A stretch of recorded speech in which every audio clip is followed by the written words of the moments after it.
All right, welcome on into the Central Committee stream with your host, Mike from PA. We are live once again this beautiful morning. How is everybody doing today? It is Labor Day, September 1st. Now, in my neck of the woods, I always felt like Labor Day was always my unofficial end to the summer, right? That's when, for me, the fall started. Now, I know it's not actually true, according to, position of the sun and the earth. But for me, and for school in general, Labor Day was always the day when everyone is now locking in. And in politics, Labor Day is when the campaigns are no longer on their summer schedule. They are going downhill, and they are trying to win that thing. Now, America celebrates Labor Day on September 1st instead of May 1st because May 1st is the Labor Day that was created by organized labor, by socialists, by communists, and I think they deserve their flowers, anarchists. It is the day that international socialists and left-wingers picked was May 1st. So the United States, in an attempt to prevent international solidarity, where all the other leftists and labor leaders around the world will be celebrating May 1st, we created it on September 1st, a special artificially created U.S. Labor Day. Now, I don't know if you noticed, but I'm working on Labor Day. Why is that? Mike, why are you hypocritically working on Labor Day? And the answer to that question is actually quite straightforward, because my job is a news and commentary show, and it is my job to teach people on days that they might have off. I have a job that doesn't require me to recover physically from back-breaking labor. So my job is to take advantage of when other people are off so that I can educate you about socialism, about dialectical materialism, about the labor movement, about our history, about our philosophy. And I try to be somebody who does a lot more than just look at the news and say, "Beast," or any of that. Okay, chat, I have a question for you. That I'm seriously wondering.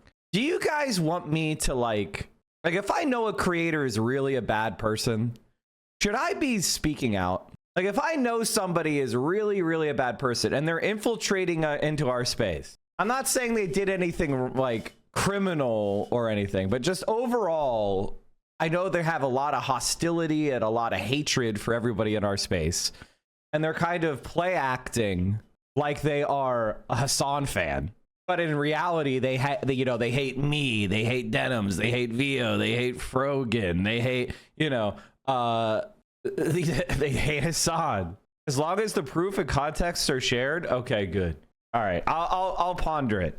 Because if I could be completely honest, chat, I know a lot of people that have kind of inserted themselves into this space who hate me and Hassan, and they hang around us like parasitic leeches, pretending. And it's weird. It's weird because they hang around and they have a lot of hostility for us. And whenever there's drama, they try to take advantage of it to throw shit on us. And I'm like, why the fuck am I giving these people the benefit of the doubt? Should I be calling these people out? Why am I letting them let their past fall into the mists? Because whenever they get the opportunity, they try to hurt our communities. It's very for their own gain too. And they don't really say anything that's leftist. You know what I mean? It's not like this is some sort of robust left-wing community that's educating their audience or anything. They're just scumbags. They're just evil people. Okay. I will take that under advisement. Thank you so much, chat. I see that all of you agree. So when it happens, I don't want you to be like, but I didn't mean this person. I'm going to let the truth guide me. I'm on the ground in Chicago today for the Labor Day protest against ICE. So on Labor Day, happy Labor Day, everybody. I hope you're getting some time off. If you're like me, whenever I have a day off, I wake up at 6:30 a.m. anyway. I think it's best to come with receipts, definitely. I just wanted to take your temperature, chat. So over the weekend, chat, there was a big rumor that Donald Trump was gonna die, and then it turned out that he just went golfing, so he was fine. It's just, you know, Labor Day weekend, and he took it easy. We used to do that. I'm off today. Got up at 6 a.m. That's sleeping in for me. Yeah, I know, right? Like, I get that. But since it is Labor Day, oh, we have a hype train going on. Thank you, guys. None of the photos the White House used were real. And then Rudy Giuliani is going to die. This is a bonus. Rudy Giuliani injured in New Hampshire car crash, his post says. You know what's really funny? You know that Parnas guy that's part of Chorus? He worked at Rudy Giuliani's law firm. The guy who's like a super Zionist who hates the left and, you know, has 4 million followers from reading headlines. He worked at his law firm. Since I turned 40, I have difficulty waking up on a workday at 9 a.m., even work from home, but on weekends, wake up at 7:30 no matter what. Oh, that sounds like an anxiety issue, man. Sounds like an anxiety issue where you're like having trouble sleeping at night because you're worried about the next day. But when you're completely free the next day, you can just go to sleep normally. And then you wake up 8 hours or 7 hours later. Now, personally, Chad, I rarely sleep 8 hours. I rarely sleep 8 hours. I'm one of those weird people who doesn't need 8 hours. And I want you to be on it. I want to be clear.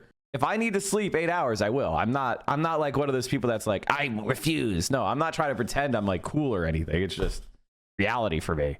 I sleep like 6.5, 7. And then I wake up. But I sleep like a stone. Holy shit. When I sleep, I'm done.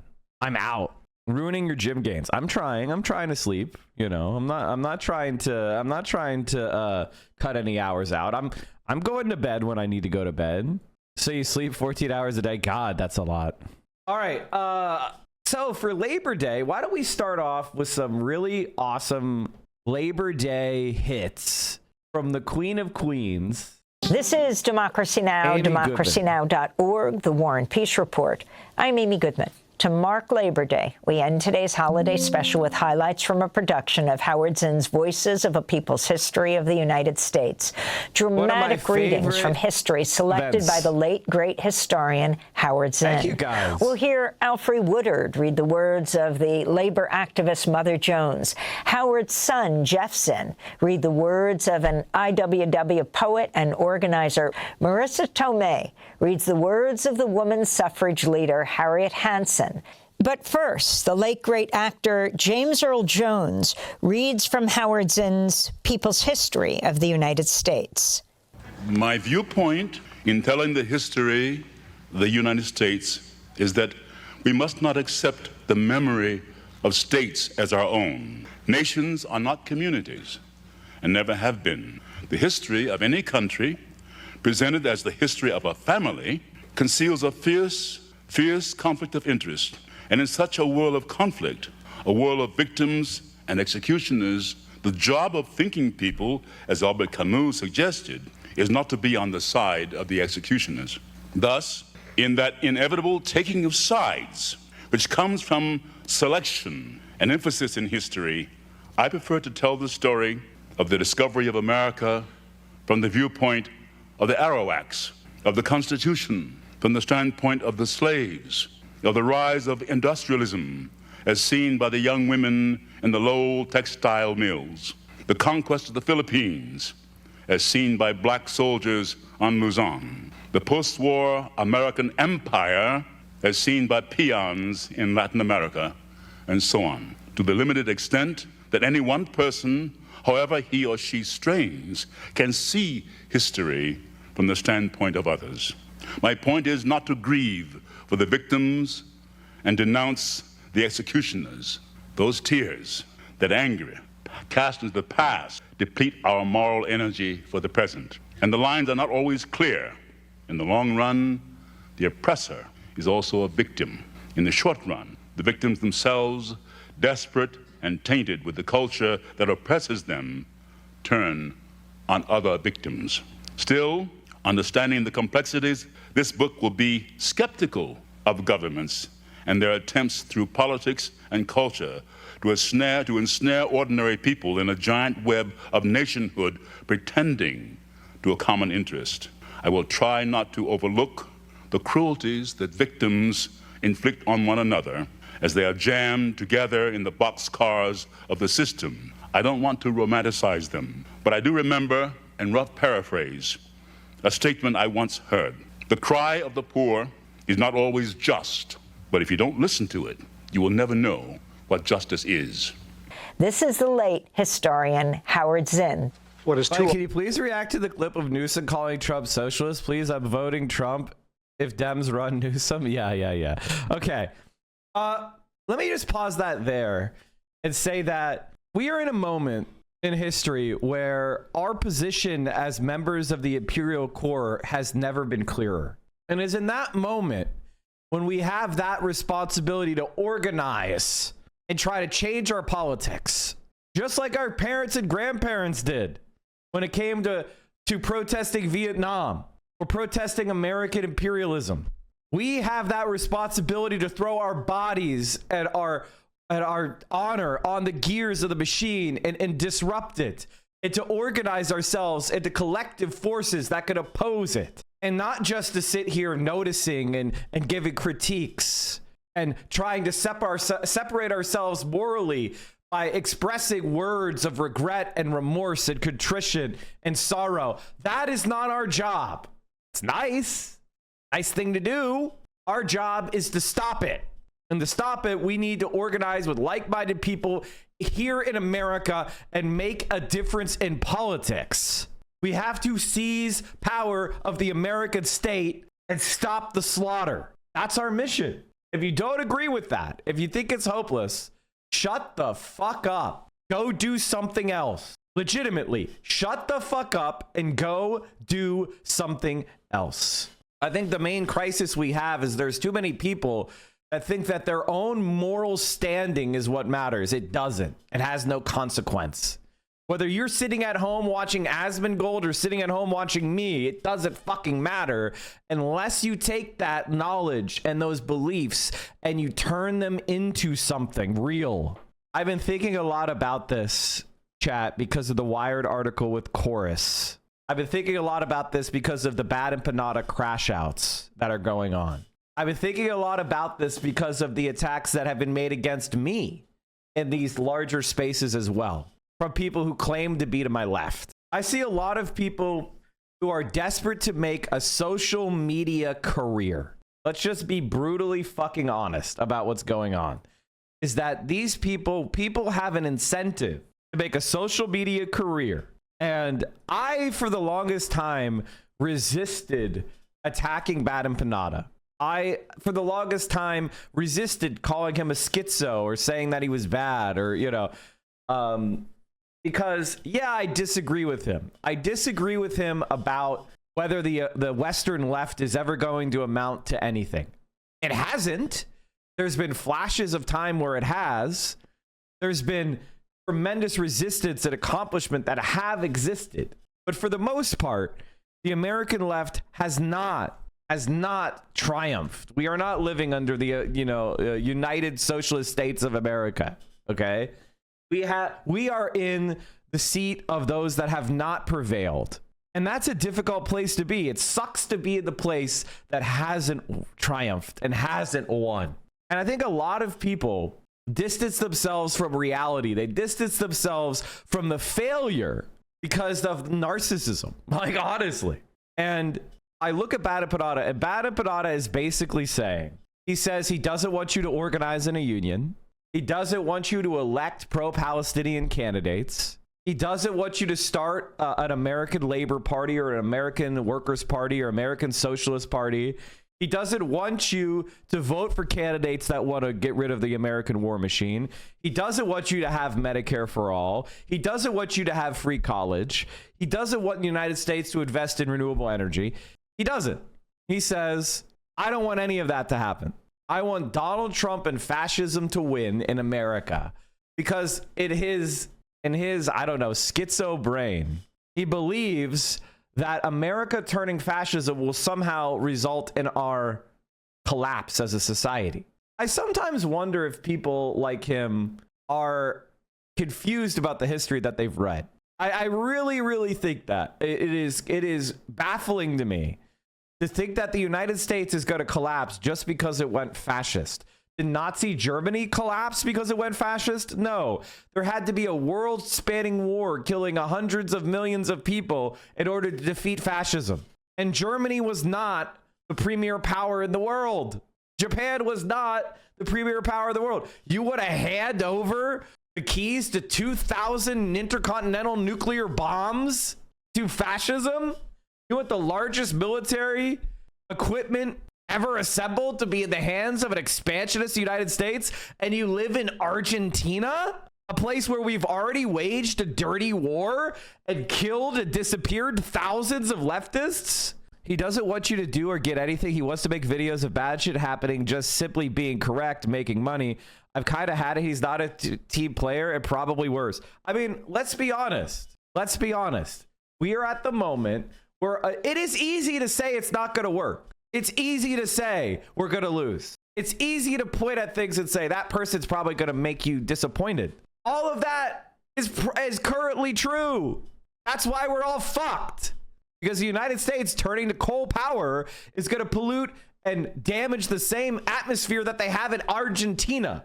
If you care about humanity at all, then you want the left in America, as shitty and compromised and greedy as it is, to win. And I fundamentally, if you fundamentally disagree with that, if you're like, nah, I want Americans to suffer, you're stupid. We're going to suffer less than you. Sure, plenty of Americans will suffer. Plenty of Europeans will suffer. I mean, there are 100 million people. If you combine Europe and America, there are 100 million people in the global north who have food insecurity. That means they don't know where their next meal is going to come from. 100 million people in the global north are struggling with food insecurity. I'm sorry, guys, but I don't consider that struggling with food security to be imperial super profits. Now, there are a lot of advantages to being an American. There are a lot of advantages to living in the global north. But the idea that there is some sort of divide that can't be bridged, that it's pointless to try to do internationalism, is fucking bullshit. I've learned over the years that he has one thing he cares about more than anything else, is that the U.S. is bad and everyone in the empire has to suffer for all eternity. He doesn't see the suffering here as people with problems because we live here. He's the same thing. He is an Australian white man. He is the same thing that he hates. I think a lot of Bad Empanada's shit talking, a lot of Bad Empanada's wishing for the worst is really hatred of himself that he's now externalized. I tried to find like a good fucking target. Bro, you're white. Bro, you're a Westerner. You're making videos for Westerners in English. What are you getting at? Like, what are you talking about? Marx said the revolution is most likely to occur where the mechanism of capitalisms are most entrenched develop. Well, it didn't happen. Unless, and I actually think, I hate to reveal my cards too early because I have a lot of criticisms with China. I really have a lot of criticisms with China, but the reality is that China has created a place where the capitalists are in hyper competition with each other, and the only way they're allowed to grow their wealth is by developing productive forces, is by driving down prices, by driving up productivity, where the state and the Communist Party holds the whip hand. And then you have America, where capitalists rule without any challenge. And we are the dominant power in the world. He's a doomer. BE wasn't doing this shit before the Palestinian genocide. The genocide has seriously broken him. Have you seen the discourse on TikTok about China being imperialist in Africa? Yes, these people haven't read. I don't know what else to say. They don't know what they're talking about. They're literally just repeating half-heard headlines from American propaganda. They literally don't know what they're talking about. China is not doing imperialism in Africa. If you know what imperialism means, as defined by Lenin, China is not doing that. Period. You're just repeating CIA talking points because the United States and the West do not want to have competition with Africa. And the difference between China and the Western imperialism is China is trying to help Africans develop with Africans in command. Whereas the West is trying to create extractive relations with Western power in command. That is the fundamental divide between imperialism and not being imperial. Like, if you and I are trading in a mutually respectful and beneficial relationship, that's called civilization. Okay? That is what civilization is. I bake the bread, You build the roads, okay? Like, that's civilization. Imperialism is when I come in and put a gun to your head and make you harvest rubber with no legs, okay? That's imperialism, and I take all the profits. That's imperialism. Building high-speed rail and ports and industrial mines to get rid of artisanal mining. Artisanal mining is basically what people are talking about in the Congo. And who is supporting the genocide? It's American allies. Who is supporting the genocide of the Sudan? That's American allies, the Gulf states, the Israelis. You know, people talk about distracting from the Israeli genocide, like, oh, you've never talked about Sudan or Congo. Yes, I have. But they're all American allies doing it. So it's another Western genocide. It's another Gulf state aligned genocide, just like was done in Yemen. Also, the only extent of bad empanada is leftism is making videos. Bro does no organizing, no creation of left-wing orgs, movements. He just sits back, makes money as a YouTube as he's looking at the most asinine critiques against actual leftist organizing like Hassan. Here's my fundamental dispute and debunking of bad empanada. Mélenchon, the socialist leader in France, who everybody thinks is based, went and met with Hassan and said Hassan was his favorite American, okay? Lula da Silva, the president of Brazil, met with Michael Brooks, my friend, and said he was a great American. Now, I don't know about you, chat, but if the leaders of the left in the international space are coming onto these spaces and saying what work you're doing to organize Americans and push Americans to the left is important, I'm going to take their views over some white Greek fuck who spits on everything we're doing. And I got to tell you, Chad, if you really, I want you to know that the powers that be are scared of us. The imperialists in power in Washington, D.C. are scared of Hassan, okay? They wouldn't be scared of us if they didn't think that we can change history. They wouldn't be spending Why do you think Chorus exists? Let's do a Chorus rant real quick. I need to do a Chorus rant because I've been thinking a lot about this. What is a chorus? Like, what is it? Like, it's named chorus. A chorus is a music ensemble of singers that get together and all sing from the same hymn book. They're oftentimes the most devout members of a congregation, like a church. So what is chorus? Chorus is trying to find the biggest Democratic Party shills and have them sing from the same playbook. Who's writing that playbook? The person writing the people writing those playbook are the pro-genocide AIPAC lobbyists.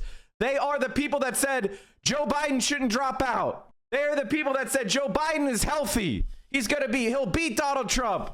They're the people that tell you that we can't get student loan forgiveness. We can't get health care. We can't get peaceful foreign policy. We can't get a Green New Deal. Those are the people who call it a green dream. That is what chorus is. It's about creating propaganda. Who is that propaganda aimed at? It's not aimed at moderate voters. It's not aimed at disenchanted voters. Chorus is intended to be aimed at the people already in the Democratic Party congregation, the people that voted for Kamala Harris. That's what chorus is for. Chorus is about creating a bubble of the Democratic Party base for our next generation. It's about creating the MSNBC libs of the internet. It's about making you TikTok libs. It's about making you the same type of people that voted for no one voted for Kamala Harris for president.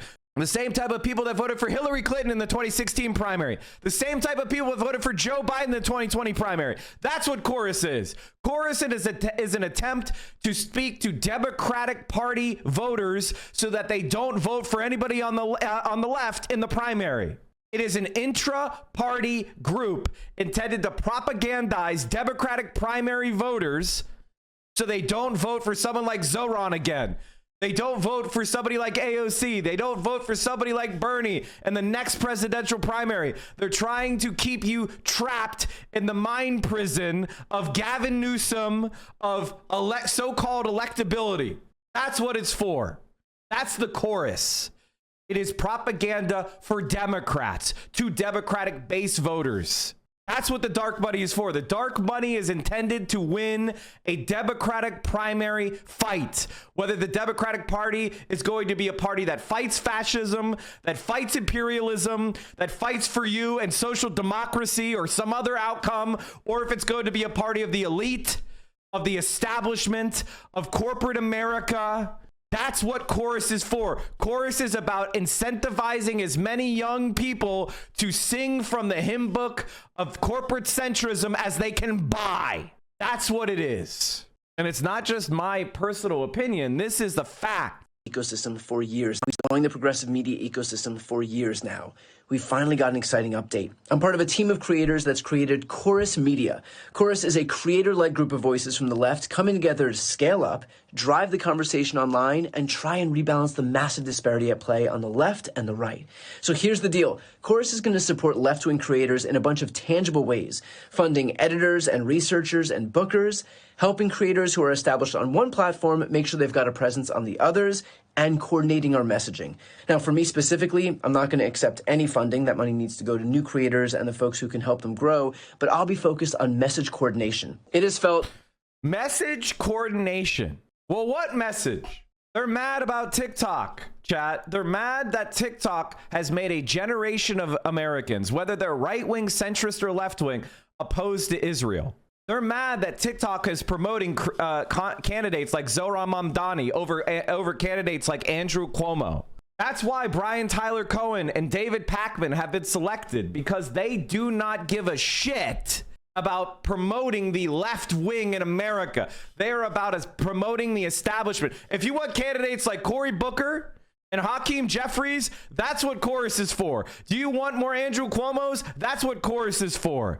Do you want more Hillary Clintons? That's what Chorus is for.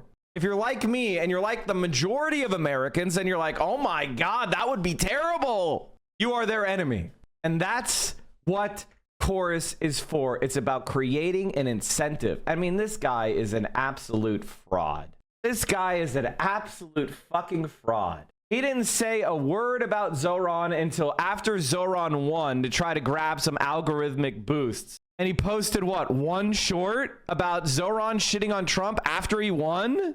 Yesterday said that I should be arrested. He said that I should be deported. He said that I should denaturalize. I mean, this guy has no interest whatsoever in actually building the left. Well, I mean, let's do Gaza. No posts? No posts at all? Not once? Not a single time did you make a single video that has the word Gaza in the title? Palestine. 0 videos on Palestine. You're a news show. You're not going to cover one of America's foreign policy nightmares? You're not going to talk about it at all? I mean, this guy can't be trusted with a popsicle stand. You're going to sit here and you're not going to talk about what is a clear man-made famine. No videos of genocide, no video of Palestine, no Gaza. I mean, how is this possible? What about Israel? Obama spokesperson shuts down top Republican over Israel post. That's the only time you've ever said Israel? Was 1 year ago you said Israel once? You're not going to cover a genocide that 90% of Democrats think is a genocide? I think it was actually 77% of Democrats think it's a genocide. It's like 6% don't or something. Do you guys have that poll? This is who you guys want to support? This is the guy? This is your man's? Okay, maybe I'm crazy. Maybe David Pakman is going to say something. Watch this guy, Pac-Man. He's good, Pac-Man. Trump demands a thank you for Gaza aid. Did Harris lose because of Gaza? All right, let's see what he says. Genocide lost her Michigan. It's disingenuous of you to ignore the impact of Gaza in the election. It wasn't the main reason she lost, but it was very significant. She let Trump pass her on the left as an anti-war candidate. Doesn't matter if it's only lip service, he said the right things. Trump has said he would just let Israel finish the job. That's not anti-war. There's no interpretation of that is anti-war. Trump would have just said, go ahead and level Gaza completely. And this, ladies and gentlemen, this is propaganda.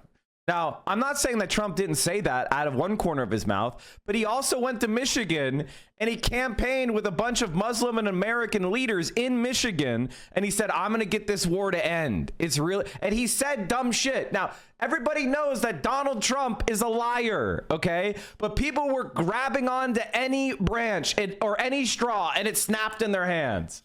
I didn't say vote for Trump for that exact reason, because I knew he was a fucking Sheldon Adelson puppet liar. But if you don't think people were tricked on that issue, you're a fucking liar. And this is it? 30 seconds short? It's not about Trump being better. It's about Democrats offending their base and millions of people staying on the couch. And in Michigan, we know for a fact that there were precincts that swung 111% toward Trump.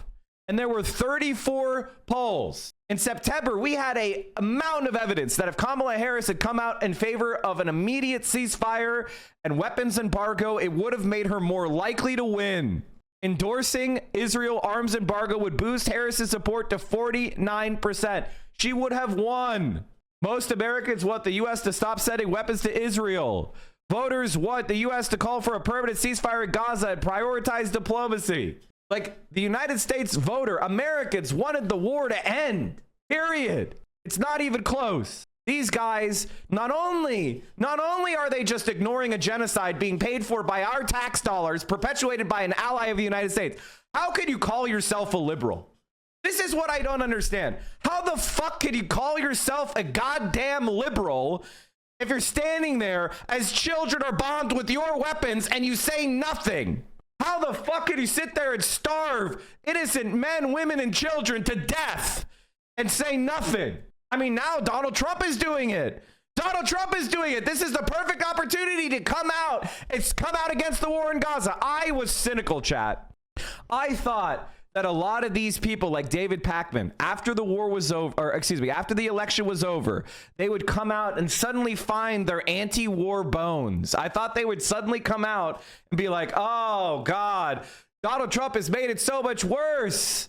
Biden was fighting tirelessly for a ceasefire, and now Trump is doing a full-blown genocide. Isn't this terrible? There's a genocide in Gaza, everyone, being done by Trump. I thought that they would do that. I was wrong. They're even more corrupt than I thought. I'm cynical. I thought, well, they cover it up for the Democrats, but when Donald Trump gets in office, David Pakman will find his voice and start calling it a genocide. No, he is an Israeli shill. He's taking the money for the Israeli lobby. Parnas is the same way. Brian Tyler Cohen. I'd say the sweetest part of this is that her father has openly praised and pandered the guy currently committing genocide on these refugees' countrymen. Now, listen.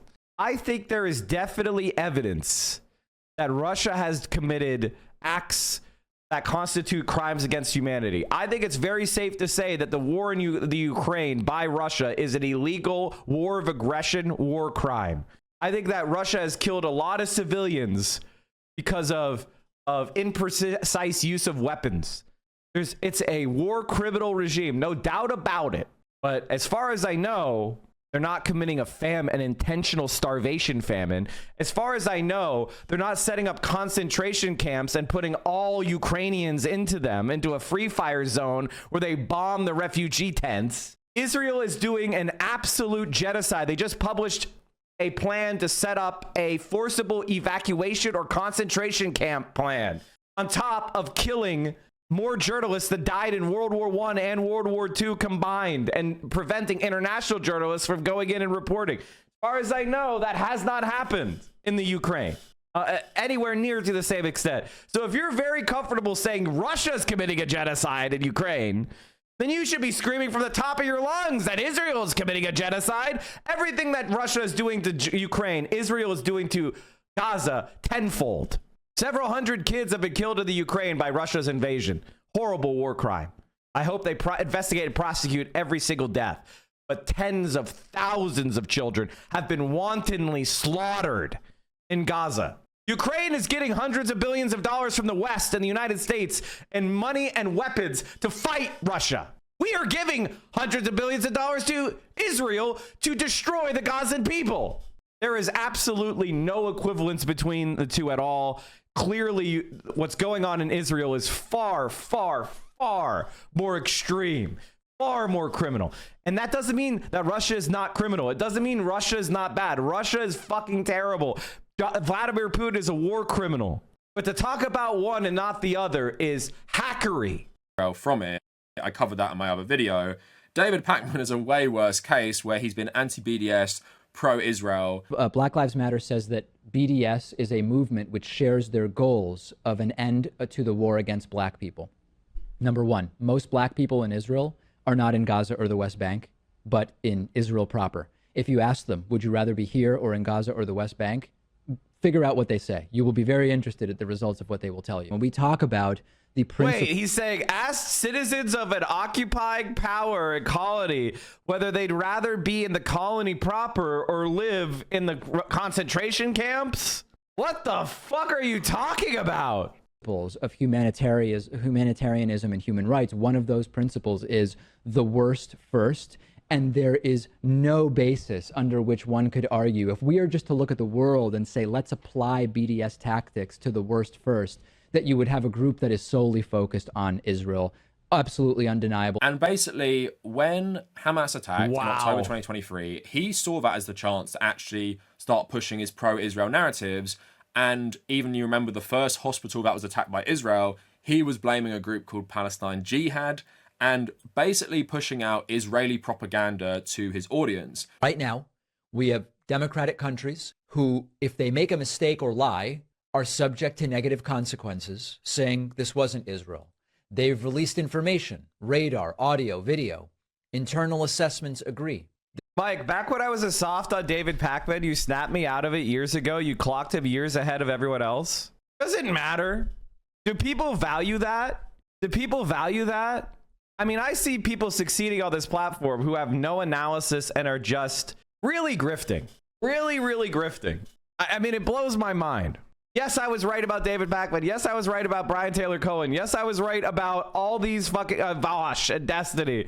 Yes, I was the first person to fight Bo of the Fifth Column. Yes, I was the first person to expose these sex criminals. I was the first person to fight all these creators. What my reward has been to be slandered by as many people as possible because I was the main enemy of Destiny. I was the main enemy of Vosh. I mean, I'm attacked by Asmongold, Ethan Klein, Destiny. I was attacked by PewDiePie. What is my reward? Do I get a bunch of solidarity from grifters on this platform, from all these other grifters? You see people going, wow, Mike was right about all these people, and now he's saying so-and-so is bad. Maybe we should listen to him. Mike, you're helping me and my family help radicalize my dad. Good. I hope for all the parents that are being forced to watch me, I'm sorry for yelling and being angry. The world doesn't work the way it used to. I'm old. I'm an elder millennial. So I know I caught visions of how the world used to work. Had my parents been a little bit more generous with me and helped me buy a home in 2006 or something, when I got, when I was in my early 20s, I would have been set. Unfortunately, my parents gave me fuck all, except, hey, you should take on a lot of student debt. That was the advice they gave me. They didn't give me a down payment for a house. They didn't give me shit. The last significant purchase my parents made for me, legitimately, was in 2000. They gave me a 1998 Chevy S10 as the car I could drive around while I was in high school. That was the last significant purchase my parents gave me 25 years ago. And then I gave them the truck when I left. When I moved out at 18, I gave them the truck back. So I have been an emancipated minor for 20, or I was an emancipated person living on my own longer than I got support from my parents. 25 years now. My parents gave me fuck all. Did my sisters get the same treatment? No, they did not. My parents paid for their college. I think they also paid their rent when they were at school too. But it's fine. I mean, my mom had me when she was 22. I mean, I get it. Like, they were, when I was leaving high school, they were younger. My mom was younger than I am now. So I get it. It's, I could have afforded shit at 38 for my kids. Still, had they, it would have been good for me. They don't make trucks like the S10 anymore. Do they not make the S10 anymore? Oh, they said the 2026 Chevy S10 revealed. Oh, wait, it's a mid-sized truck now? I had the base model Chevy S10, chat. This was basically my truck. This is the color. This is it. Holy shit, this is it. I had the short cab. I had manual transmission. I had manual door locks. I had manual windows. I did have AC, but it was a 4-cylinder. Oh, this is the crash. This is the crash. I mean, it did okay as far as driver injury. That was it. Double cab, 4-cylinder. Auto had a 98 and a 92. Man, I miss having a truck. Yeah. This thing had the weakest piddly ass engine I've ever seen. It was not great, chat. It was not great. Okay, let's go back to making fun of these motherfuckers. This was not Israel. On the other hand, you have a terrorist authoritarian group with no checks and balances and no consequences for lying, saying it was Israel. And if you don't believe that there's no consequences to lying, there are still members of Congress who on Monday tweeted Israel killed 500 people at a Gaza hospital. Now that it's... By the way, chat, David Pakman has had it out for Rashida Tlaib and Ilhan Omar since the moment they got into office. Every time there was a right-wing opportunity to go after them, he has. And whenever stuff happens to them, he doesn't make any videos about it. This guy is exactly the piece of shit I'm talking about. And there's more of them. There are people like this in our own circles here on Twitch. There are people who are really from... I mean, he's a Destiny friend. Brian Tyler Cohen and David Pakman were Destiny friends. All the way up to the revenge porn leaks. These guys are scumbags. They are fucking disgusting. 2 million Gazans are now starving as Israeli protesters block aid trucks while flying dozens of Israeli flags. Not a word from David Pakman.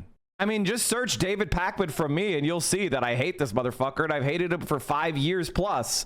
Once I saw that he was a fraud. You know what made me think that David Pakman was a fraud, chat? You know what made me realize he was a fraud? He wouldn't endorse Bernie Sanders. Bernie Sanders wins Iowa. Bernie Sanders wins New Hampshire. And he wouldn't endorse Bernie. He wouldn't endorse Bernie Sanders. He's that much of a Zionist. And he knew that Bernie Sanders would represent a shift on Israeli policy away from pure Zionism. So he refused to endorse Bernie. He only endorsed Bernie after Nevada, and it looked like Bernie had it in the bag. David Pakman's endorsement of Bernie was like the kiss of death. Like he bought Bernie at the exact top. I said this yesterday, chat, or sorry, on Saturday. David Pakman, Brian Tyler Cohen, and Aaron Parnas are genocide deniers. They simply do not cover it because AIPAC donors don't want them to. Pure corruption. Almost all Americans under the age of 40 are completely opposed to the crime going on in Gaza. These motherfuckers don't give a shit. David Pakman, weapons embargo, no tweets. Gaza famine, no tweets. Gaza genocide, no tweets. This guy is a propagandist. The only video he made was October 20th when he thought he had an opportunity to tweak the noses of people that were opposed to Israel's genocide. He was like, you got this factually wrong. Actually, it was a rocket that hit the hospital and it was from Islamic Jihad. It turns out that it was a artillery shell fired from Israel. Did he ever make a follow-up victory? Nope. How do we create our own dark money funding systems for the left? Okay, if you want me to be completely honest, if you want me to be completely fucking honest, there's only one person who could do it, and his name is Hassan Piker. If there's only one person who can do it, if Hassan started his own thing and invited me in and invited a bunch of actual leftists in, it would work. Other than that, there ain't anybody else who can do it. It's not that he's a billionaire. It's not that he's mega rich. It's that he's the only one of us who is truly popular enough to pull it off. Also, it's not corruption. It wouldn't be dark money. I'm just talking about forming a creator group. I don't want him to take dark money shit. We would, but if you're talking about the only person who could really mentor and create something for the real left would be him. And I'm not saying it's his responsibility. I'm just saying if you want it to succeed, that's who would need to do it. I generally struggle to see any motivation for secular liberal Zionists other than Nazi-style beliefs about ethnic superiority of Jews. It's just, it isn't ethnic superiority of Jews. It's ethnic superiority of Israeli self-described Jewish population. It is not Jewish people. It is this constructed Zionist national identity that's also around this concept of Jewishness, which is completely separated from the Jewish religion. It's a nationalism. It's why Ben Gurion and all these guys, they were atheists. They were atheist Jewish supremacists. Like, it's not about, that's the thing. It's not about Judaism as a belief system. Brian Tyler Cohen famine doesn't exist. Let's talk about the first time I shat on David Pakman. I really don't like David Pakman. I really don't like Pakman.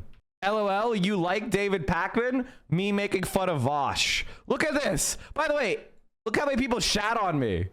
This is the picture of me Deepak's manager used on Insta. LMAO. LOL, you like David Pakman? Which left-wing YouTubers do you not hate? The ones that aren't Islamophobic. Clocked.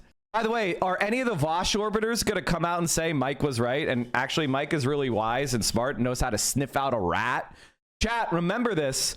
Tomorrow, just remember this.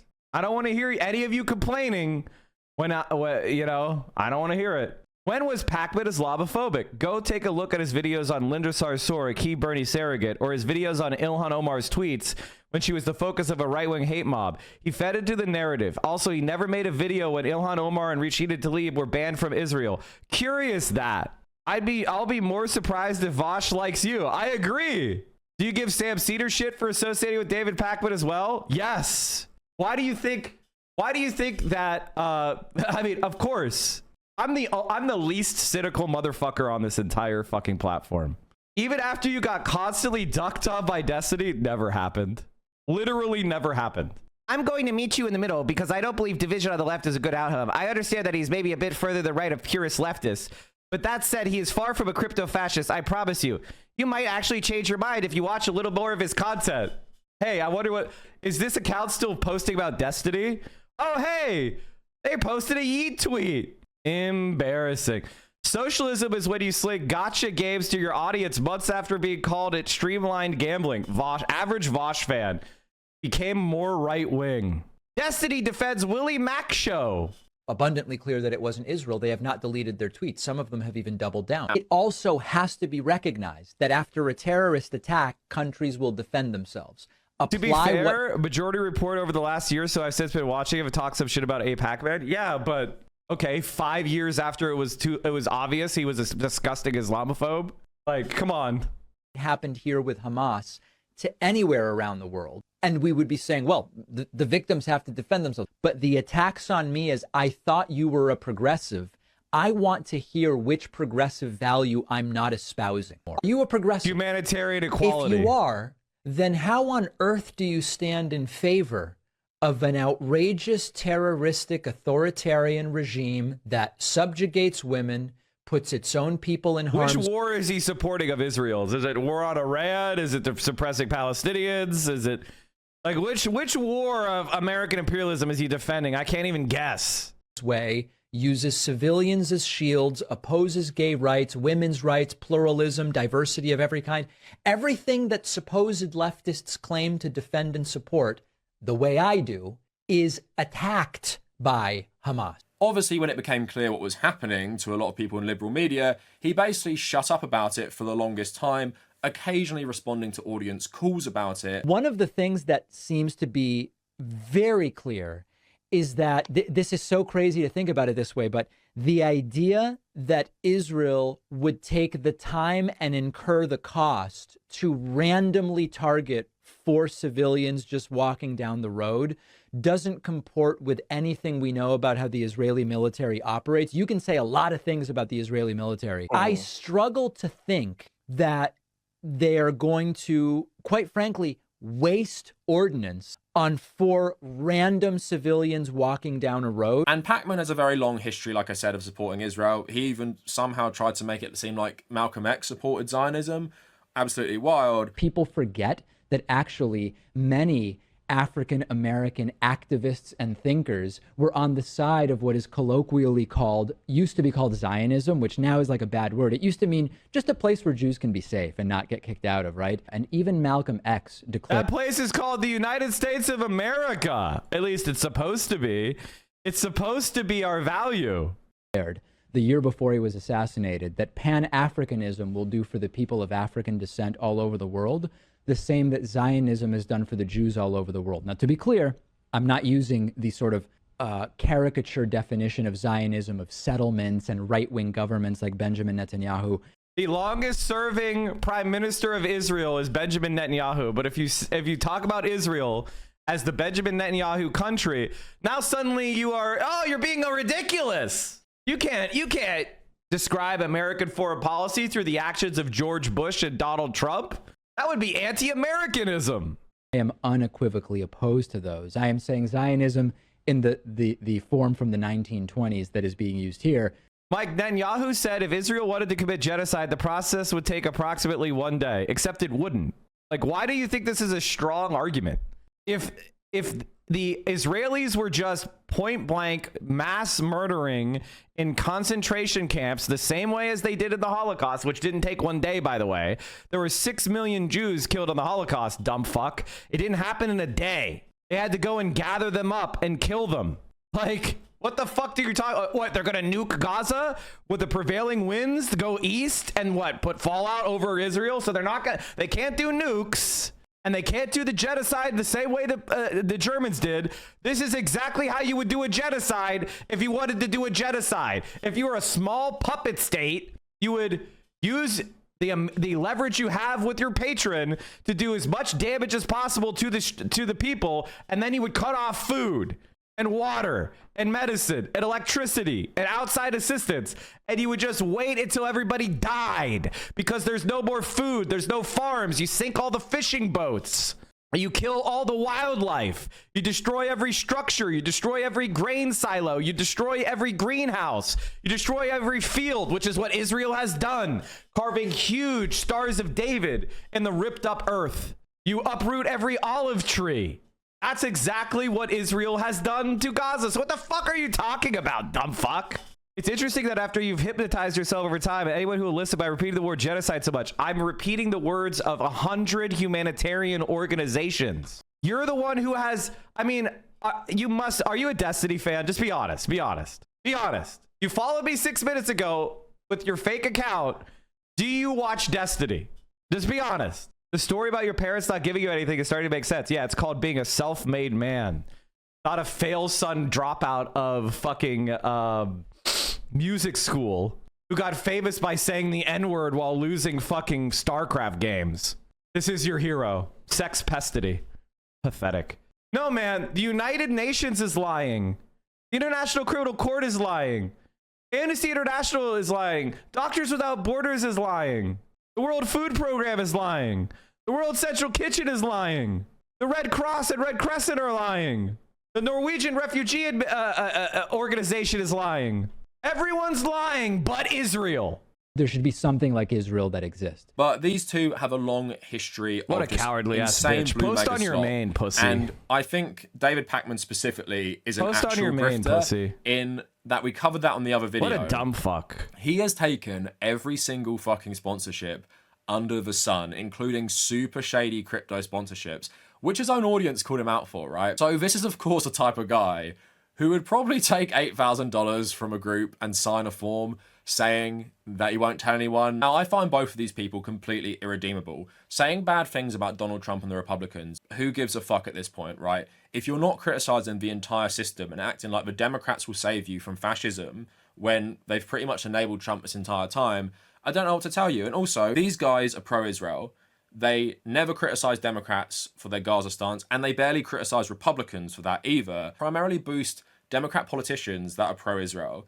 And now it's coming out about the funding. The International Association of Genocide Scholars. The world's leading Genocide Scholars Association has overwhelmingly passed a resolution saying that the legal criteria have been met to establish that Israel is committing genocide in Gaza. 86% of those who voted among the 500-member International Association of Genocide Scholars backed the resolution declaring Israel's policies and actions in Gaza meet the legal definition of genocide in Article 2 of the United Nations Convention for the Prevention and Punishment of the Crime of Genocide, 1948. Therefore, the International Association of Genocide Scholars declares that Israel's policies and actions in Gaza meet the legal definition of genocide, that Israel's policies and actions in Gaza constitute war crimes and crimes against humanity as defined in international humanitarian law. It calls upon the government of Israel to immediately cease all acts that constitute genocide, war crimes, and crimes against humanity against Palestinians in Gaza, including deliberate attacks and killing of civilians, including children, starvation, deprivation of humanitarian aid, water, fuel, and other items essential to the survival of the population, sexual and reproductive violence, and forced displacement of the population. It calls upon the government of Israel to comply with the provisional measures orders of the International Court of Justice, calls upon the state parties of the International Criminal Court to comply with their obligations, cooperate with the court, and surrender any individual subject to an arrest warrant, and calls upon all states to actively pursue policies to ensure respect for their obligations under international law, including under the Genocide Convention, the Arms Trade Treaty, and international humanitarian law with regards to Israel and Palestine, and calls upon the government of Israel and all other United Nations members to support a process of repair and transitional justice that will afford democracy, freedom, dignity, and security for all people of Gaza. Passed 31 August 2025. But does that guy actually give a shit about the evidence? He doesn't care. For other content creators that are pro-Israel, if you care about Palestine, you should care about this. You should care about secret dark money groups funding content creators secretly and basically paying them off. And you know, if these content creators hard pivoted into being like an anti-Israeli TikTok page or YouTube channel, the funding would not stay, would it? So now we've established who two of the primary villains are. Let's get into the Taylor Lorenz article, because if you've been caught... I mean, that's just... I mean, there you go. Thank you. You know, I don't know how I'm not subscribed. What the fuck? I don't know that. I don't know what the fuck. I must have gotten unsubscribed. I swear to God. I like the Cavernacle. What the fuck? Anyway, do what I just did and subscribe. Like, these guys are absolute scum. Often overlooked in a triumphal story of the growth of American industry in the 19th century is the human cost of that triumph. The lives cut short, the maimed bodies of the men and women who worked in the factories, the mills. In the Lowell, Massachusetts textile mills of 1836, where girls went to work at the age of 12 and often died by the time they were 25, one of the first strikes of mill girls took place. It is described by one of them, Harriet Hansen. Read by Marissa Tomei. When it was announced that wages were to be cut down, great indignation was felt, and it was decided to strike en masse. This was done. The mills were shut down, and the girls went in procession from their several corporations to the Grove on Chapel Hill and listened to incendiary speeches. One of the girls stood on a pump and gave vent to the feelings of her companions in a neat speech declaring that it was their duty to resist all attempts at cutting down the wages. This was the first time a woman had spoken in public in Lowell, and the event caused surprise and consternation amongst her audience. My own recollection of this first strike, or turnout as it was called, is very vivid. I worked in a lower room where I had heard the proposed strike fully, if not vehemently, discussed. I had been an ardent listener to what was said against this attempt at oppression on the part of the corporation, and naturally I took side with the strikers. When the day came on which the girls were to turn out, those in the upper rooms started first, and so many of them left that our mill was at once shut down. Then, when the girls in my room stood irresolute, uncertain what to do, asking each other, would you, or shall we turn out? And not one of them having the courage to lead off. I, who began to think they would not go out after all their talk, became impatient and started on ahead, saying with childish bravado, I don't care what you do, I am going to turn out, whether anyone else does or not. And I marched out and was followed by the others. As I looked back at the long line that followed me, I was more proud than I have ever been at any success I may have achieved. The IWW, Industrial Workers of the World, was a radical labor organization of the early 20th century. It organized all workers, black, white, men, women, native-born, foreign, skilled, unskilled, which the American Federation of Labor refused to do. Its goal was revolutionary, to take over the industrial system and run it for the benefit of the people. When immigrant women in the textile mills in Lawrence, Massachusetts, went on strike in 1912, they were met with police violence and judicial intimidation. The IWW poet and organizer, Arturo Giovannitti, was arrested on spurious charges for murder. Here is his speech to the jury, which found him innocent. Mr. Foreman and gentlemen of the jury, it is the first time in my life that I speak publicly in your wonderful language, and it is the most solemn moment in my life. There has been brought only one side of this great industrial question. Only the method and only the tactics. But what about the ethical part of the question? What about the better and nobler humanity, where there shall be no more slaves, where no man will ever be obliged to go on strike in order to obtain 50 cents a week more, where children will not have to starve anymore, where women no more will have to go and prostitute themselves, where at last there will not be any more slaves, any more masters, but just one great family of friends and brothers. They say you are free in this great and wonderful country. I say that politically you are, and my best compliments and congratulations. But I say you cannot be half free and half slave. And economically, all the working class in the United States are as much slaves now as the Negroes were 40 and 50 years ago. Because the man that owns the tool where another man works, the man that owns the house where this man lives, the man that owns the factory where this man wants to go to work, that man owns and controls the bread that that man eats, and therefore owns and controls his mind, his body, his heart, and his soul. I am 29 years old, not quite. I have a woman that loves me and that I love. I have a mother and father that are waiting for me. I have an ideal that is dear to me that can be expressed or understood. And life has so many allurements, and it is so nice and so bright and so wonderful that I felt the passion of living in my heart. And I do want to live, whichever way you judge, gentlemen of the jury. I thank you. In the year 1914, 1,000 miners with wives and children who had gone on strike against the Rockefeller-owned coal mines in southern Colorado were holding out in a tent colony near the tiny hamlet of Ludlow.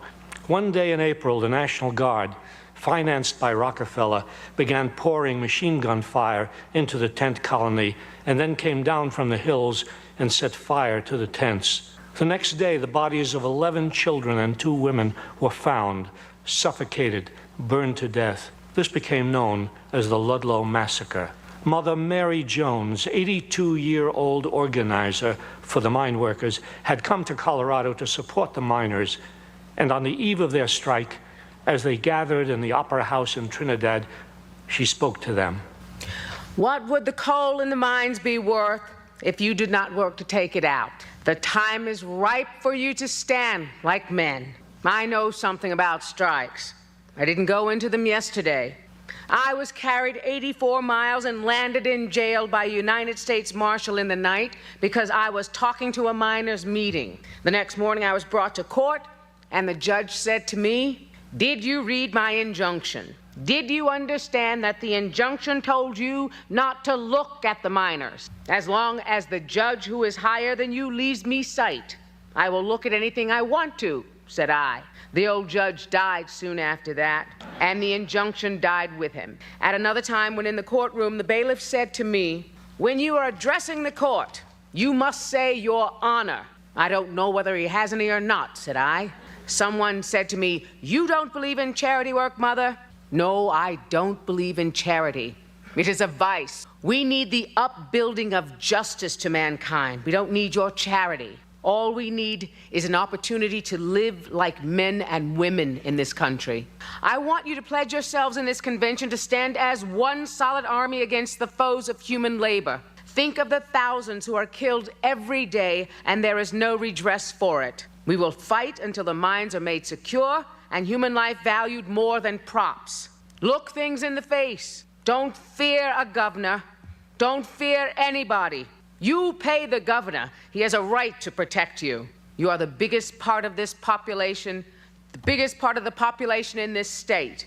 You create its wealth. So I say let the fight go on. If anybody else, nobody else will keep on.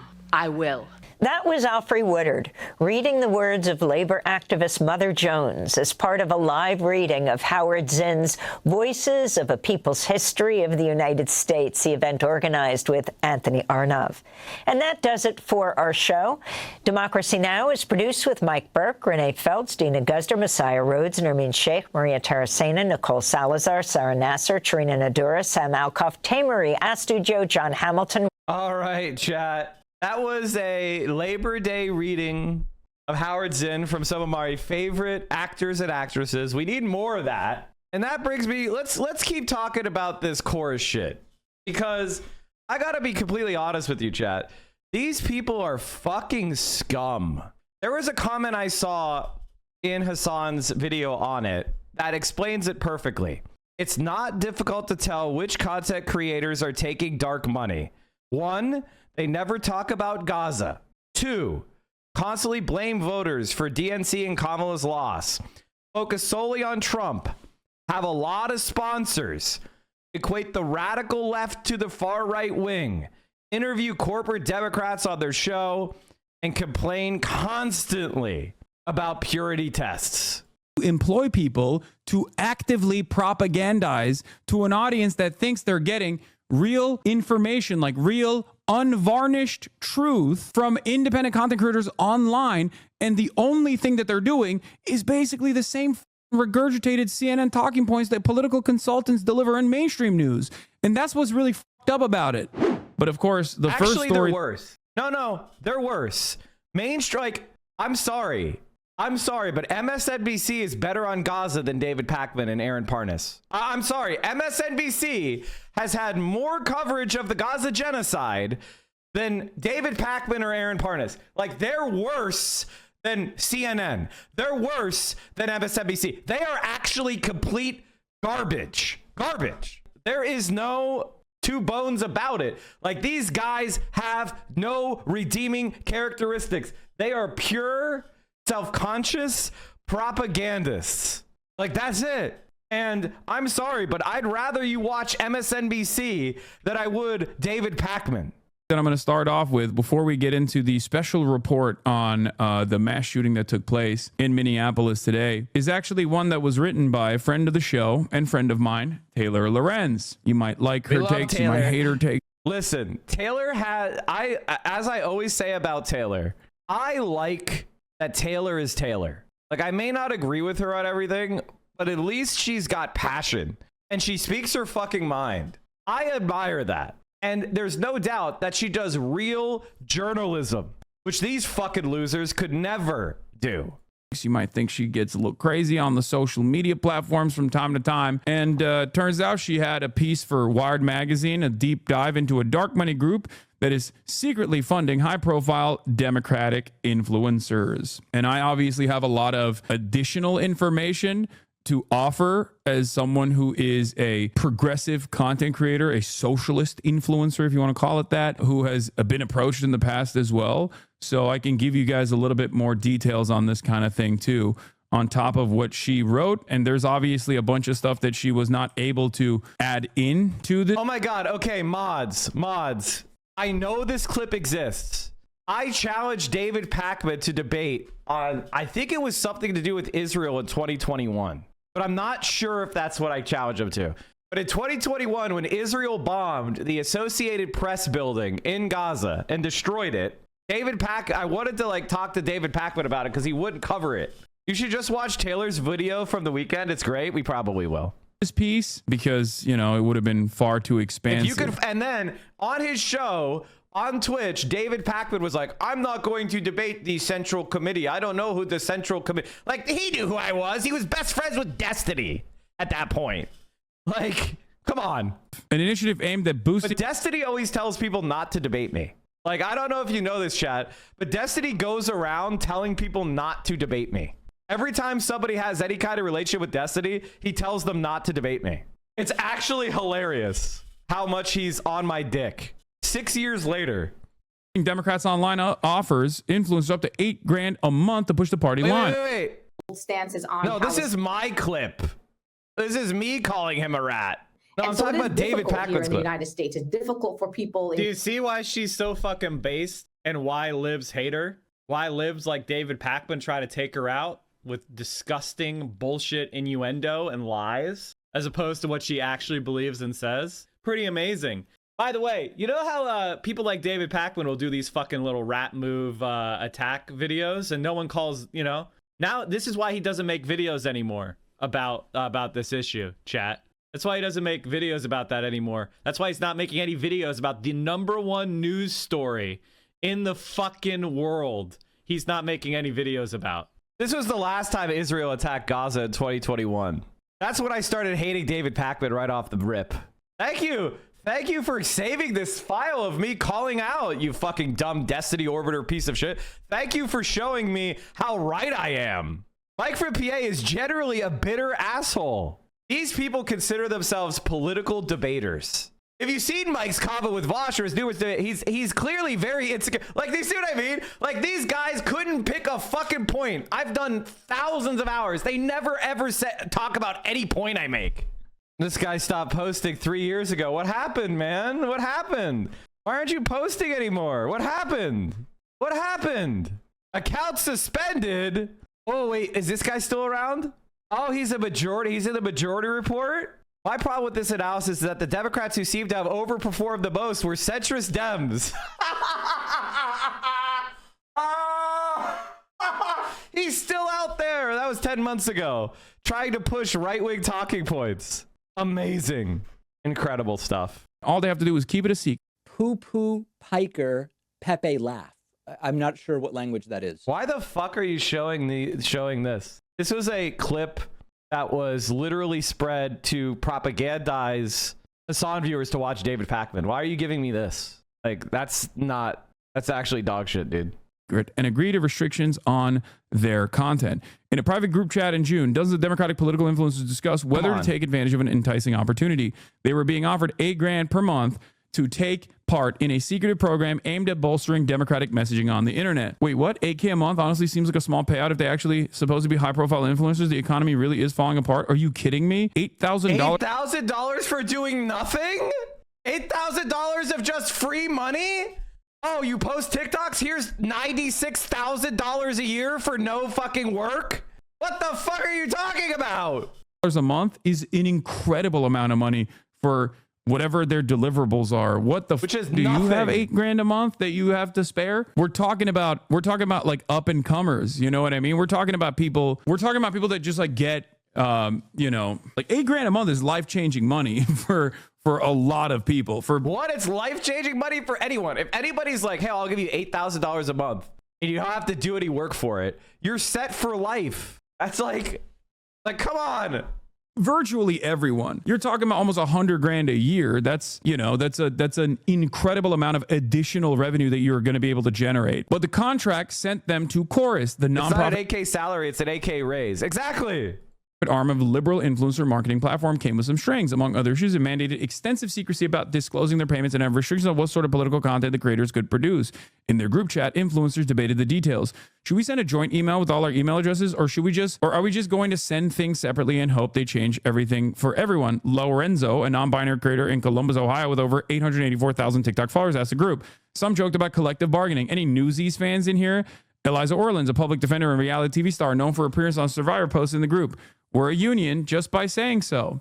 The influencers in the chat collectively had at least 13 million followers across social media platforms. They represented some of the most well-known voices in online posting in support of Democrats, and they are the key. They're key to wherever the party moves next. But ultimately, the group didn't make much progress. Reading through the revised Chorus contract, like you win some, you lose some. A reproductive justice influencer named Perry, who posts under the handle Women in America, responded later in the thread. I also think there's at least 4 other things that should change, but the vibe I got from their email was that there would be minimal, if any, changes. Lorenzo, Orlins, and Perry did not reply to requests for comment.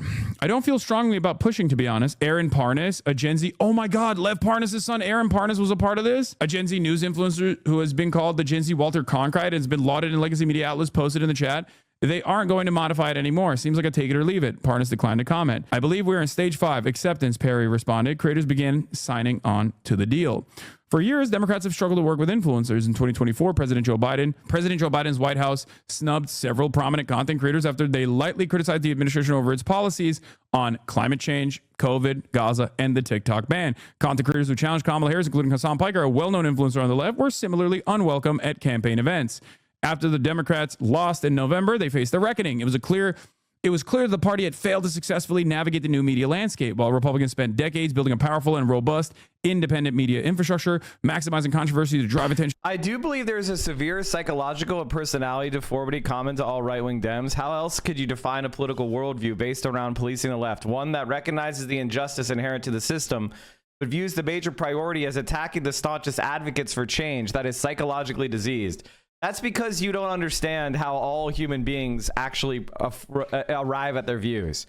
You probably have some amount of autistic traits, and I don't mean that as an attack. I mean that as an objective descriptor. And so you are very interested in justice. It's just probably intuitive for you. You're probably like seeking fairness as like almost as a default. Like you probably don't even think about it that much. You just inherently want to pursue justice, right? Like that's just like a drive that you have that's in you. I have that same thing.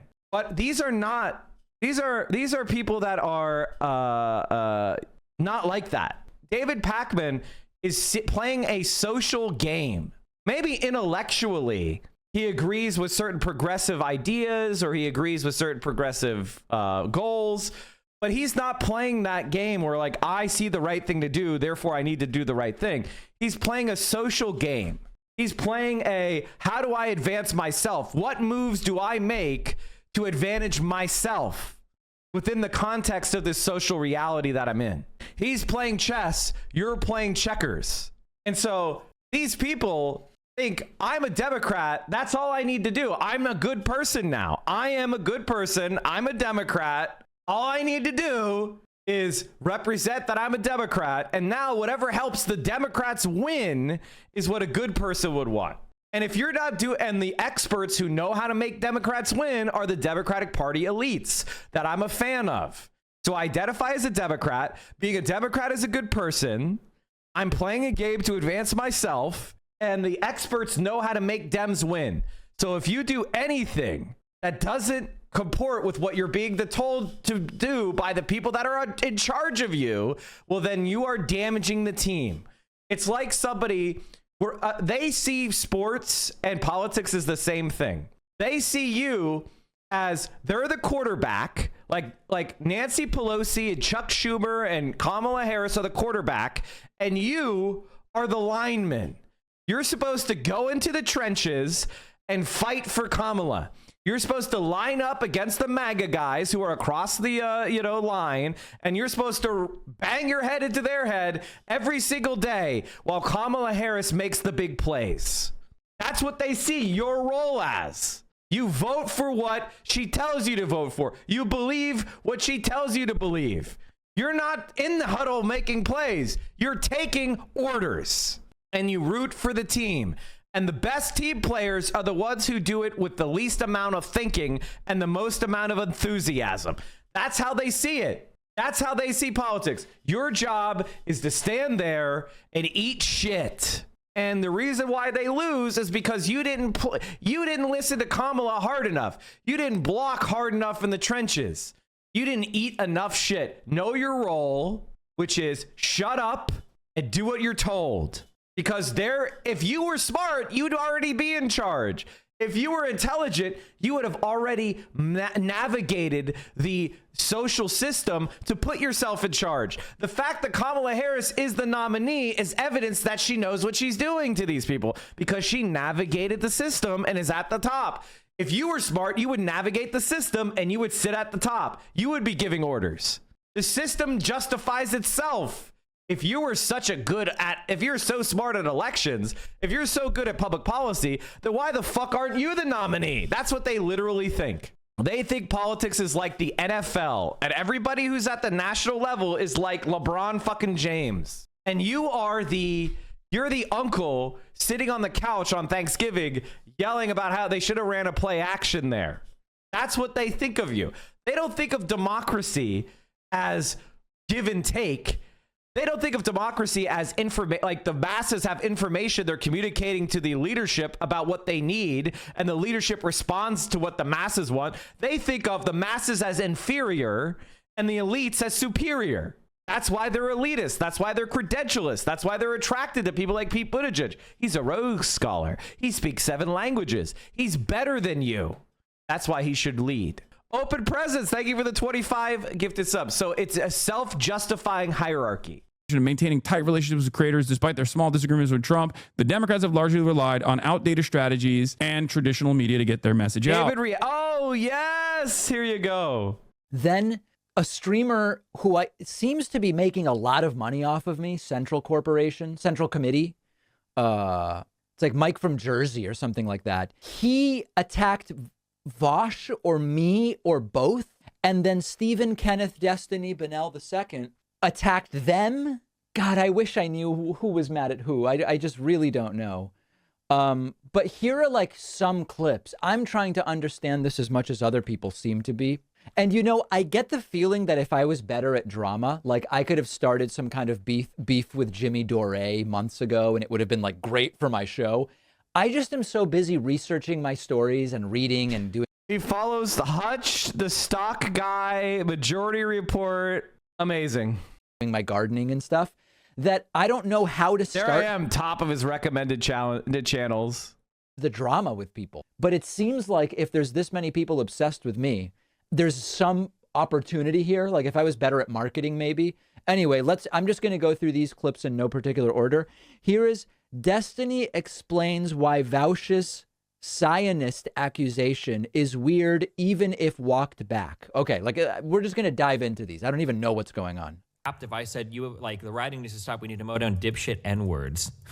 Well, okay, hold on. I shouldn't call them N-words, but what I really like, that would be like more comparable. It's just super fucking weird. It's just like, I'm giving you this for life advice, even for those that disagree with me. You don't call Jewish people that don't live in Israel, to call somebody in America a fucking Zionist. You are right there. Like, you are standing side by side with a white supremacist that's like, oh, it's beautiful. I never thought we would come together like this. It's so beautiful. Like, can I just point out how completely vapid these motherfuckers are, how stupid they are, how worthless their analysis is, how whiny they are, how they have nothing to offer? Zionism means that you believe that there should be a Jewish supremacist apartheid state in the Levant that displaces the indigenous population and has a Jewish ethno-state, okay? That's what you support. And you don't have to live in Israel to be a Zionist, just like you don't have to live in Germany to be a Nazi. It's a dumb fucking point. He's stupid. He's stupid. Do you agree with that or not? If you agree with that, you're a Zionist. If you don't, you don't. What is this argument? He's like, well, you're kind of like standing with white supremacists. This is meaningless babble. Yes, by saying that Palestinians deserve equal rights with Jewish people in the Levant, you're actually like a white supremacist. What? All right, so there's one take. And again, I'm just trying to understand what this is even like. Wow, what a good take, man. From this one video, I gather Stephen is mad at Varsh. That seems clear, right? Okay, next. There are so many tropes. And I don't even, the thing is, and I'm honest about it, by the way, I'm the only person that will be honest about it, because I don't instantly say people are racist or anti-Semitic or blah, blah, blah, which I don't think I've said for Varsh. I don't know if he's anti-Semitic. But I mean, like, if I wanted to, and it's annoying too, because like, I do treat these people with more fucking charitability than I would ever fucking get, even though people constantly accuse me of not. Like, the guy. This guy, when he lost debates to me, he immediately sent his DGG to investigate every single thing I've ever done in my life trying to find dirt. He took a context. I was streaming with someone for an ex of mine for 5 hours, and I was awkward for like 10 seconds, and they clipped it, and they have nonstop posted it for 6 years, pretending like I was just walking up on someone on the street instead of banter with my ex of fucking 6 years ago. Do you understand how psychotic this guy is? He's not just bad faith. He intentionally lies about people. He just makes up stories. That was banned from Twitch for saying glass Israel, okay? And then is saying shit like Pac-Man is hiding his positions like a sneaky Jew, I guess, about his Zionism. Like, what? Like, Jesus, fuck. Like, critical. I mean, I would never support Vosh, but was Vosh not correct? Did David Pakman not hide his Zionism? Is David Pakman not silent during a genocide? Was Vosh not right? Again, Destiny proven wrong again. Jesus Christ. Does this guy ever get anything right? Jesus Christ. If any alt-writer had made like this combination of anti-Semitic in his chat statements, your fucking like Nazi radar would be exploding in your dashboard. You're like, oh, Nazi, Nazi, Nazi. That's absolute. There's 1,000,000% enough. So Steven shot out of a cannon. Okay. Then here is Destiny. It says Destiny talking about now Central Corporation. Now, do Destiny and Corp, are they together or opposite? Let's see. Libs like David Pakman try to take her out with disgusting bullshit innuendo. This is Mike from Jersey talking, right? And now Steven's talking about him. Is that what's going on here? God, if I was good at this stuff, I would be able to turn this into like a 50,000 subscribers. Hey man, it's right next to your pointer. You see the 2.3K viewers right next to your pointer? You can see my name right there, buddy. It's in the recommended channels. But I don't even know what to do with it. As opposed to what she actually believes and says. Pretty amazing. By the way, you know how people like David Pakman will do these fucking little rat move rat. Oh, I mean, I don't know. Rat. I don't know if that's going to be commented on, but rat is, I mean, you know, I don't want to even say what it alludes to when you're talking about a Jewish person, but I don't know. And no one calls, you know. Now, this is why he doesn't make videos anymore about this issue, chat. What That's why issue? He doesn't make videos about that anymore. That's why he's not making any videos about the #1 news story What's he talking in the about? fucking world. The #1 news story, by the way, for this week, right? Nobody gives a fuck about what was happening in What's India. he talking about, guys? What's he talking about? The Israeli bombing of Gaza, where they bombed the Associated Press building and claimed it was Hamas. Like, here it is on Voice of America. Is that a right-wing enough? Is that a right-wing enough fucking source? Israel flattens Gaza building housing AP, Al Jazeera, and airstrike.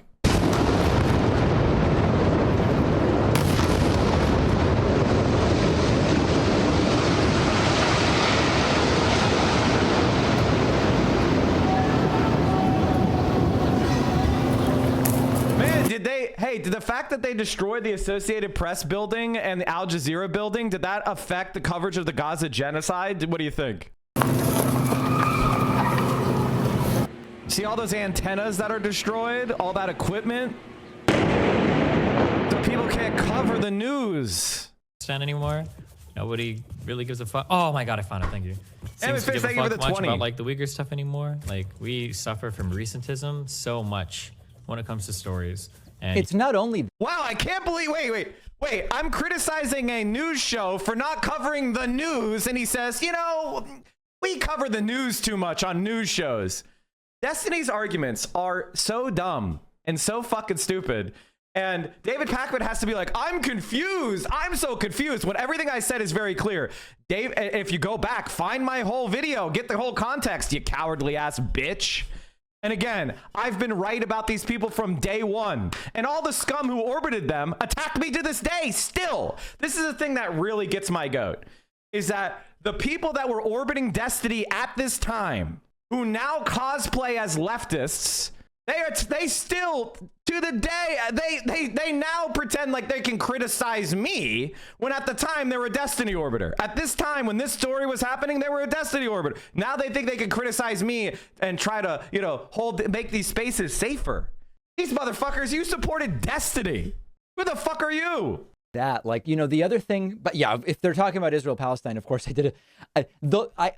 I've done one 20-minute segment on any topic in the last 6 months, and it was on the Israeli-Palestinian conflict this week. Can you imagine that? But there is, I think, another issue here, which is let me see. I'm going to speak so clearly, and I'm going to get really close to the mic because I want to be super understood, and people can clip this, okay? Get the recorders ready. We're ready. Criticism of the Israeli government is not necessarily anti-Semitic. Not necessarily, guys. David Pakman will tell you if you're being anti-Semitic or not when you criticize Israel's government. Everybody heard that, right? However, it is interesting that there are so many people who use thinly veiled tropes about Jews to talk about the IP conflict, who never talk about what's going on with the Uyghurs. They never talk about what's going on in Eritrea. Whataboutism. They have nothing to say about what Russia has done with Ukraine, Odessa, etc. They don't seem to have any care about the Haiti Dominican Republic situation. Like, if the standard is the crises in which the most number of people are dying, it's not the Israeli-Palestinian conflict. If it's... Well, now that it is, has David Pakman's coverage increased? Now that it is, David, has your coverage increased, you rat fuck? The conflict that has been... Okay. Let's move on. So I have one more. Oh, this one we already did. I think we played this one already. Work, it would be more apt if I said, the writing needs to stop. We need to mow down dipshit N-words. Okay, yeah, we played this one already. All right, so there it is. And again, I don't know. It seems as though Vosh and Mike from the Central Mike are sort of together, maybe, and Destiny's against both of them. I don't know. But a lot of people are angry. My marketing sense tells me there's something here that I could be making a lot of money from. But isn't it just amazing that, like, when we're talking about the genocide of Palestinians, the first thing that comes to David's mind is making money on it? Like, goddamn, dude, like, that is just so bad. That's really gross. And of course, every single thing they said doesn't hold up at all. Every single thing I said was proven completely correct. Like, everything I said about David Pakman was proven right when the Palestinian crisis became the #1 crisis where, you know, millions of people are starving and hundreds of thousands are dead or wounded. David Pakman covered it less. It's almost as if he wasn't calibrating according to the maximum number of people killed. He is 100%, and everything they said was wrong. Everything I said was correct. I mean, it is what it is. Now, Democrats hope that the secretive Chorus Creator Incubator Program, funded by powerful liberal dark money group called the 1630 Fund, might tip the scales. The program kicked off last month, and creators involved were told by Chorus that over 90 influencers were set to take part. Creators told Wired that the contract stipulated they'd be kicked out and essentially cut off financially if they even so much as acknowledged that they were a part of the program. Some creators also raised concerns about a slew of restrictive clauses in the contract. This is so insane, bro. What are we doing?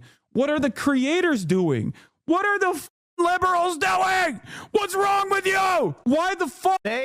Well, here's what I mean. I'll answer this question because I think Hassan is actually asking a question, and I want to answer this question for you. I don't want you to be confused, chat. I don't want you to be confused about this question. So I'm going to explain this question to you I'm going to explain the answer to you very clearly. The Democrats' Chorus is designed to win an inter-party Democrat fight, not persuade people to vote for Democrats who don't already like Democrats. Okay? The purpose of Chorus is to push the party to the right, to support, corporatist Dems like Gavin Newsom, and to ignore things like the Gaza genocide. The purpose of Chorus is to convince people that are already Democrats to vote for right-wing Democrats. It's not to convert anybody from the right. It's not to convert anybody who's not already a voter. The purpose of Chorus is to make 51% of the Democratic primary voters vote for right-wing Democrats. And then when they win the primary, to stand on you and say, vote blue no matter who, we got to stop fascism. That's the point of Chorus. The point of Chorus is not to make the Democrats more likely to win in November. The point of Chorus is not to make the Democrats more popular, generally. The purpose of Chorus is to win an intra-party fight. They want to stop the Zorons. They want to stop the AOCs. They want to stop anybody who might be challenging the party from the left. How do I know this? Let's go to Aaron Parnas's TikTok real quick. Aaron Parnas, let's take a look. How has his coverage been of the candidates in Maine? I mean, maybe he's covered them a lot. I don't know.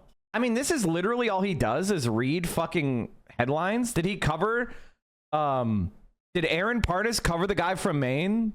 Does anybody know? Like, I want to see his coverage of him. They'll do this thing where they'll like, and by the way, Brian Tyler Cohen started his career.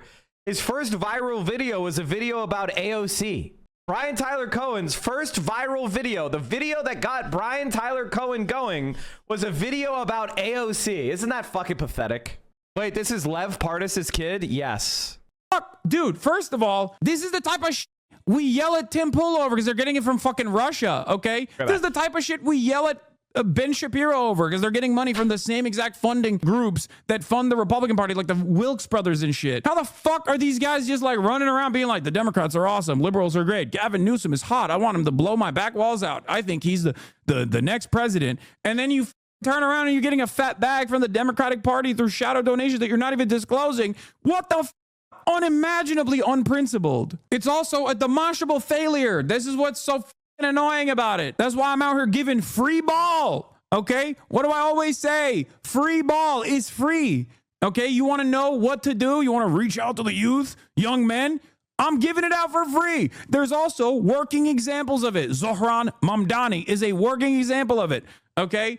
But these guys don't want that. They don't want to change their policies. What they want is to be able to manipulate people into loyalty to the Democratic Party without any sort of real changes in the way that they are alleviating people's economic hardships. But it now turns out that when people come in here and yell at me with DNC talking points and I say, show me the pay stubs, it turns out some of those motherfuckers do have pay stubs, except their fans don't, and their fans are deluded into thinking that these guys are actually telling them the truth. But it turns out they're actually making you annoyed at the left at the behest of the Democratic Party because that's what they're predisposed with. Holy fuck.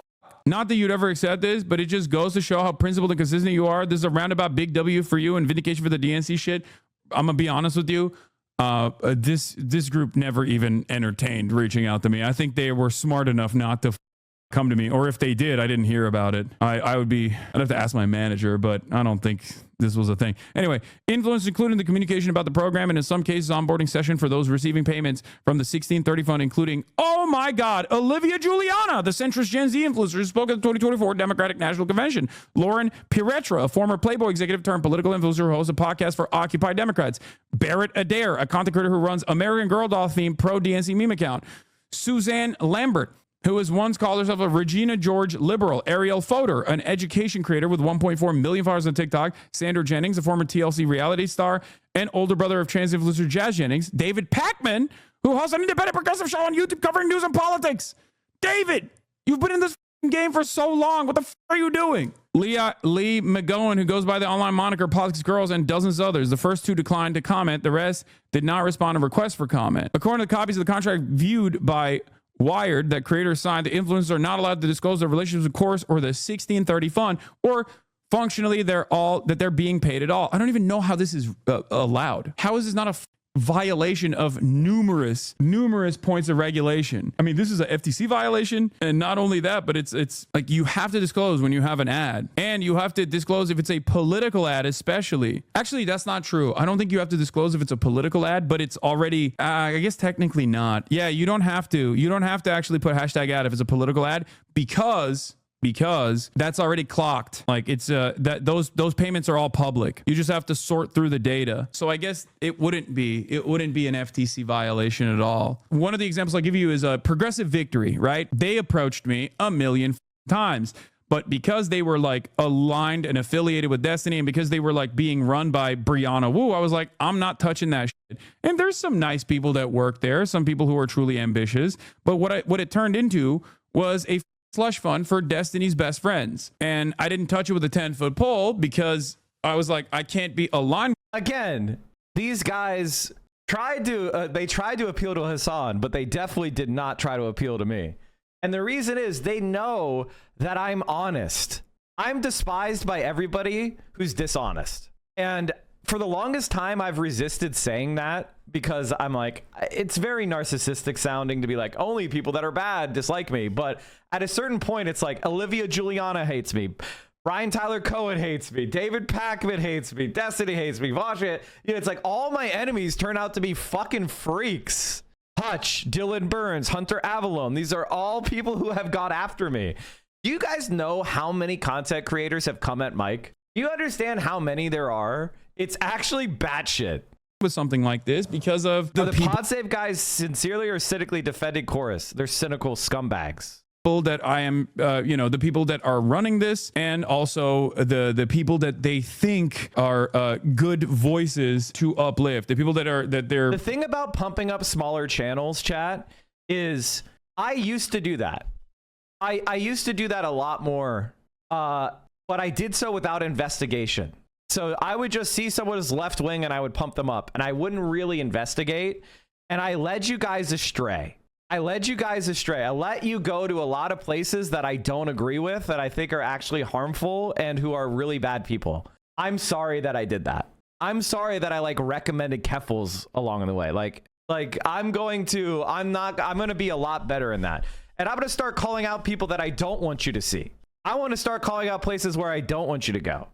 And if you decide you want to, then I think we should part ways. Like I'm going to, you know, start saying like these people are actually bad people. And if you support them, then you shouldn't be here.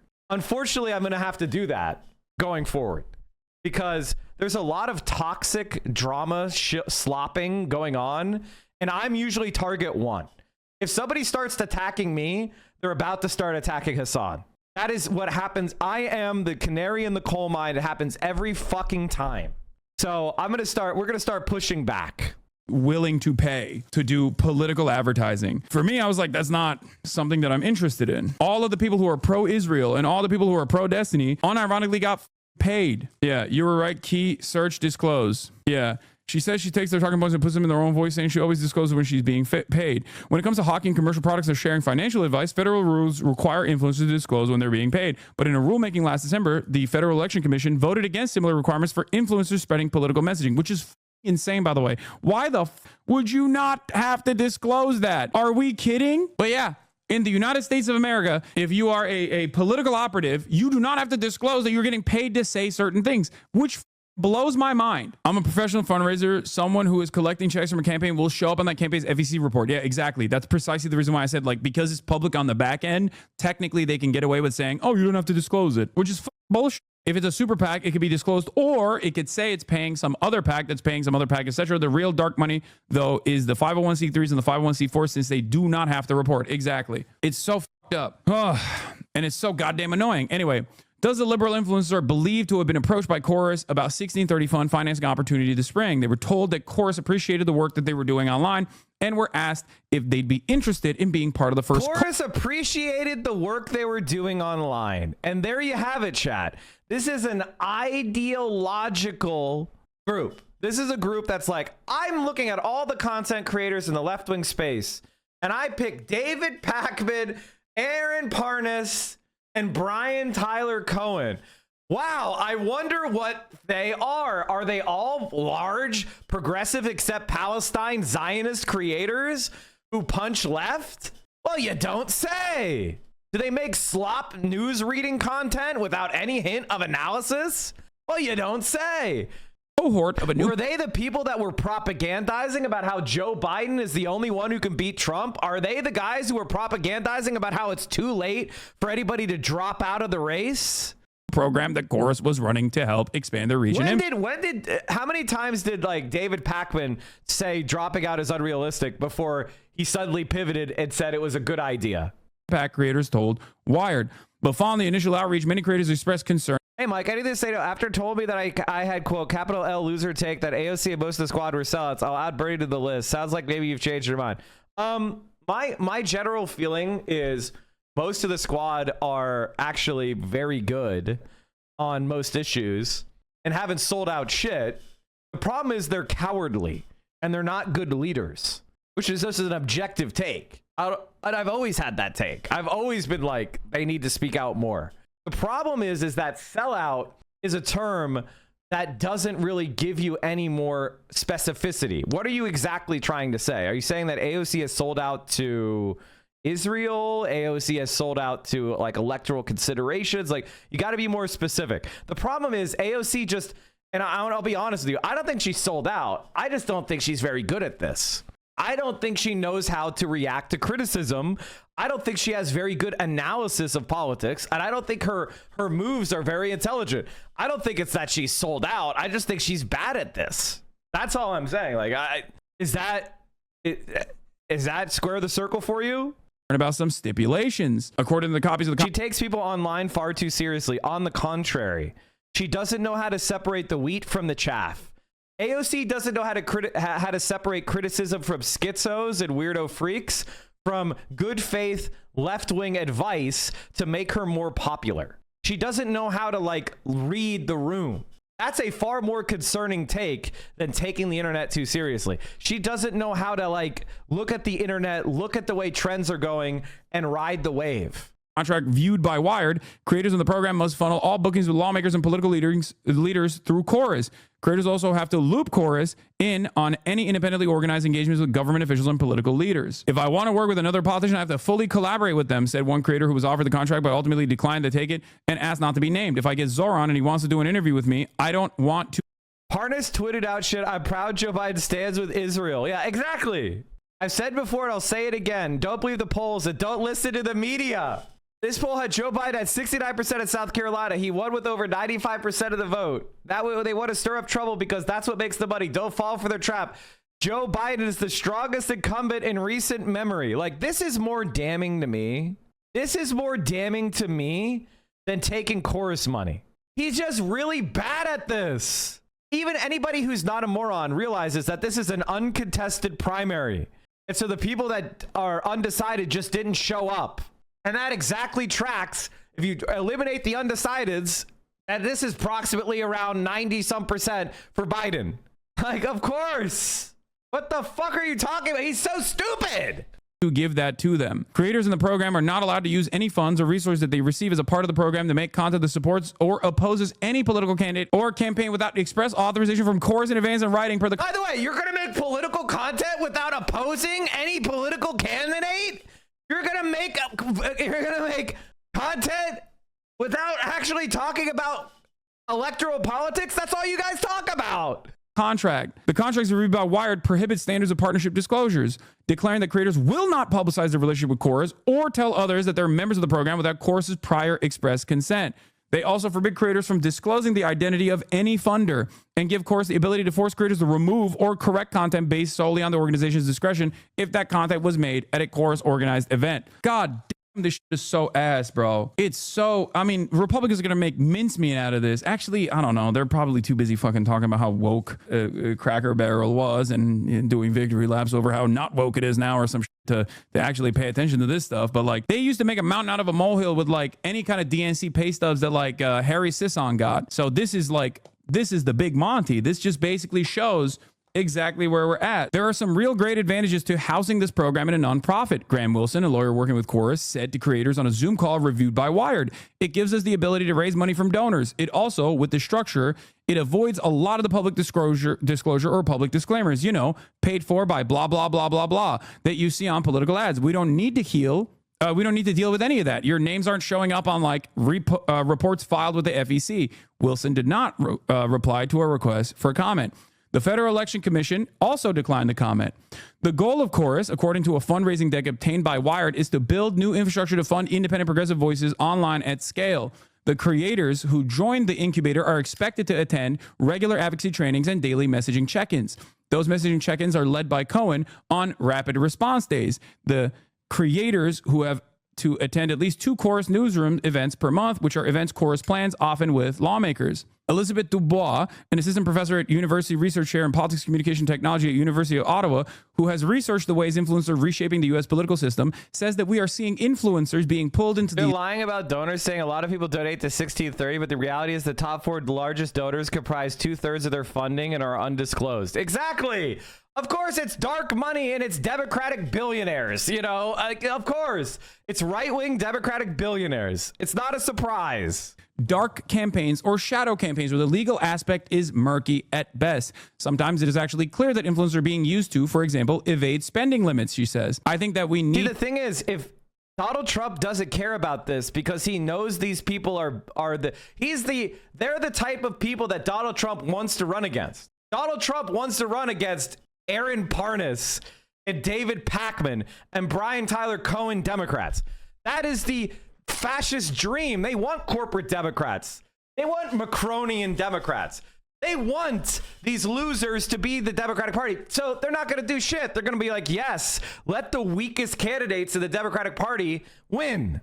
to remember that for democracy to thrive, we do need transparency around who is paying for political messages. Keith Edwards, a Democratic content creator who has skyrocketed to fame on YouTube since starting his channel last year, was not invited to be a part of the program, but believes that the way it's structured seemed predatory. He says that he would never agree to take part in a program that was run in secret or wouldn't allow him to disclose. We read this article already, so let's skip ahead to where Hassan is like looking at some of the reactions, because that's the thing that I wanted to see.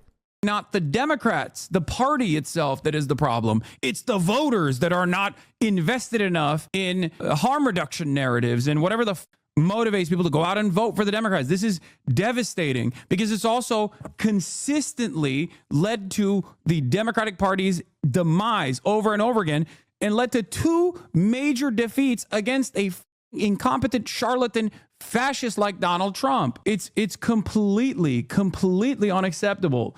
And this is straight up a part of the problem. This is a major part of the problem because this is emblematic of the issue that is at the core of the Democrat Party. An inability or lack of interest in actually listening to the demands being made by voters, which is undemocratic inherently. This is anti-democracy. This is anti-democratic process. Oh my God, David Pakman is getting absolutely destroyed in his video attacking Taylor Lorenz. In the comments section, he's getting absolutely fucking roasted. Faith in humanity restored. Check this shit out. Yes, so-called independent media, you need to disclose where you're getting your money from. That's your duty to your viewers. You could be 100% correct, but the way you handle it makes it look shady, because it is shady. You should accept funding from groups that wouldn't want to be acknowledged. Their participation, your funding sources should be transparent. We don't even know who have been funding Chorus. If you get substantial funding from unknown sources, then stop calling yourself an independent media. Even in his apology video, he doesn't disclose exactly who he's taking money from, exactly how much he is receiving, and never mentions Israel, Gaza. Kinda sus, brah. Oh my God. Yes! I think the main thing that I want to tell you is that we are fucking winning. We are motherfucking winning. Explains why David is not talking about Israel. I wasn't even going to talk about this. Of course you were. You were being paid not to talk about it. Wow. I judged, I assessed, and I'm out. Unsubscribe from David Pakman immediately. All right. I was not even going to talk about this because I hate participating in the drama. I hate the circular. Kamala brutally shuts down Gaza heckler. Look at this fucking scumbag. We got our first instance yesterday of a presumptive Democratic presidential nominee, Kamala Harris, getting interrupted by a heckler and shutting it down absolutely perfectly. By the way, they made t-shirts about this. They made t-shirts of I'm speaking. They thought they were cooking, chat. They thought they were cooking.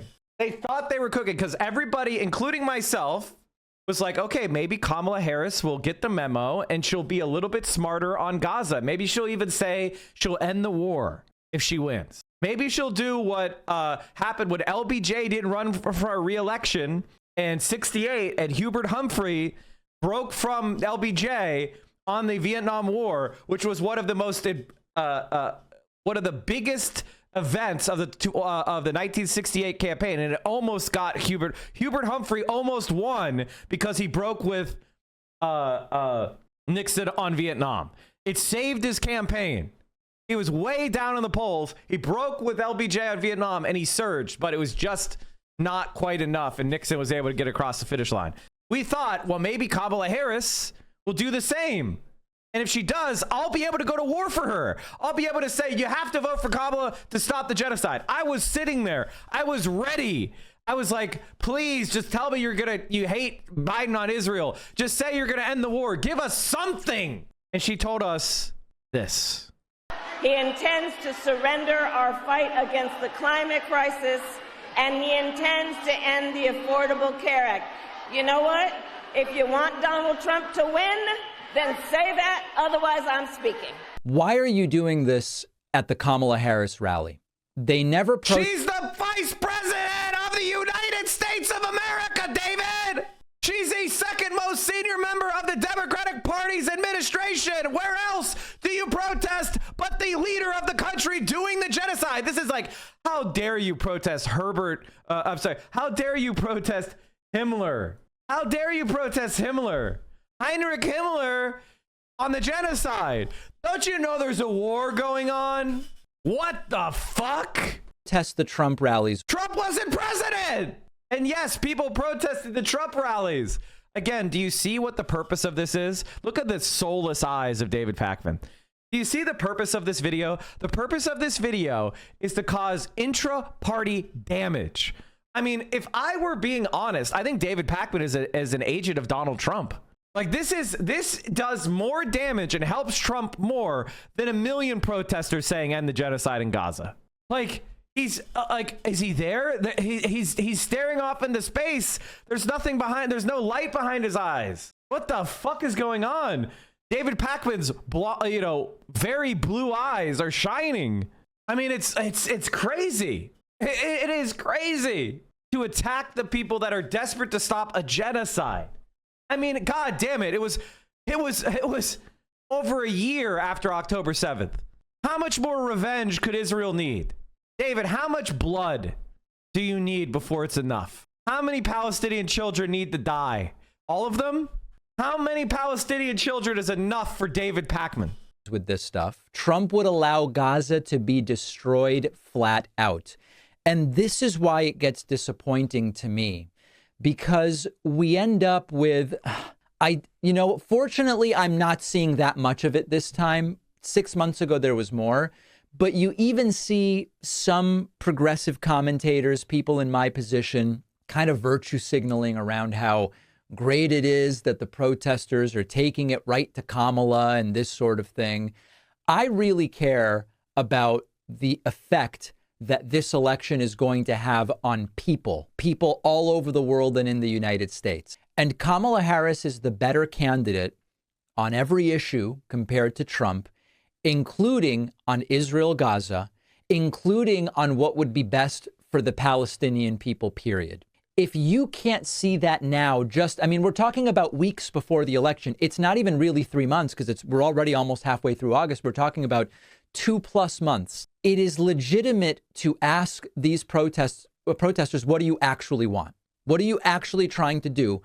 What we want is for Kamala Harris. I mean, what we wanted, and by the way, this was being yelled by everybody who wasn't a soulless ghoul greedy for more money, you fucking disgusting hack, is we wanted Joe Biden to call up Benjamin Netanyahu and say, enough is enough. I am ending America's support for this war. You have 24 hours to agree to a ceasefire with Hamas and end the war, or else I am pulling back and I'm going to go to the United Nations and we're going to declare you a war criminal.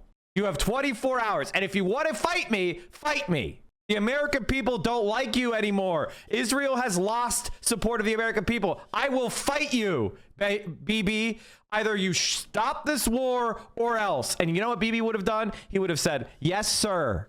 And he would have kept doing what he was doing, which is trying to help Donald Trump secretly. And guess what? Kamala Harris's approval would have skyrocketed among young people. We would have been able to campaign for her. We would have been able to say, oh my God, look at this. She wants to raise the minimum wage to $17 an hour or some fucking lie. Like, we would have had something, but they wouldn't even do that. Because if Trump wins, Gaza becomes a parking lot. And then what? Are you going to be like, hey, listen, I protest. You're getting racist slurs from this guy. Okay, I can't wait to see this guy. All right, he's been following me for 4 days. He's been in here he's been following me for a couple weeks. He's been in here every time. He says, do you still think the Aswan shooter was an Aswan viewer? I don't know if they were an Aswan viewer, but they're basically the same type of person. Aswan was also a big fan of mass shooters, and he made his WoW account the same name as the mass shooter of Norway. Did you not know that? He likes edgy jokes around mass shooters, just like the mass shooter did. Did you not know that? Did you not know that Asmongold had a WoW account named after the Norway mass shooter, Anders Breivik? I'm giving you attention. Did you know that? Anders Breivik. That's his name, right? Yeah, Anders Breivik. Asmon named his WoW character after a neo-Nazi. How does everyone know this?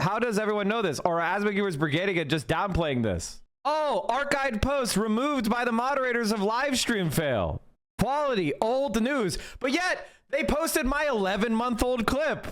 Anyway, you're boring, dude. Post on your main. Oh, that is your main.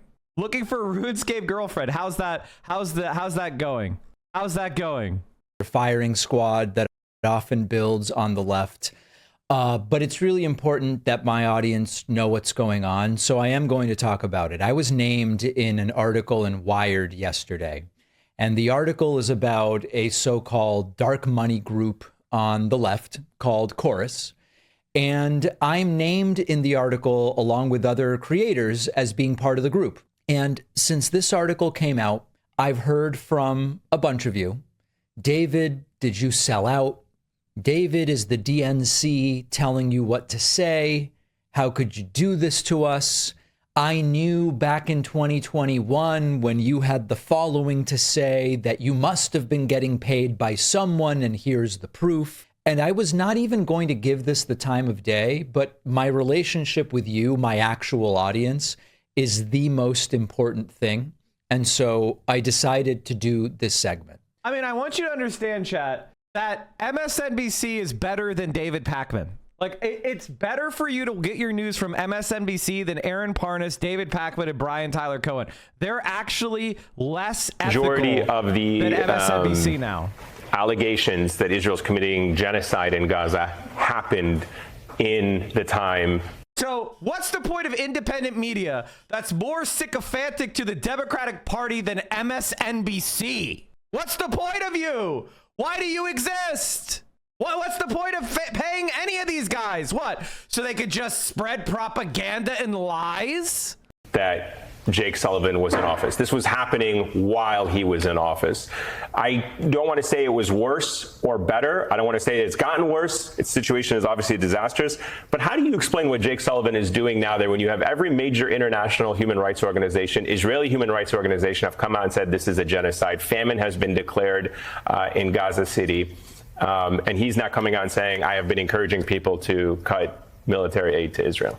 Look, I'm glad he has that position now, but we in the media, anybody who interviews Jake Sullivan has an absolute responsibility to challenge him on exactly this point.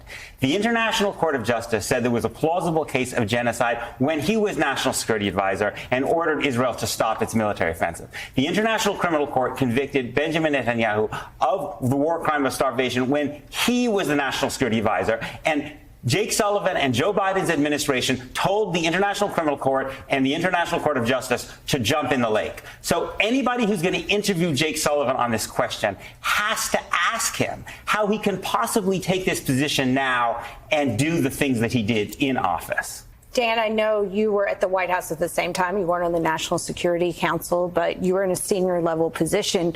What do you make of this reversal from Jake Sullivan? Is it way overdue, or do you think it's an evolution in his thinking since he's out of office?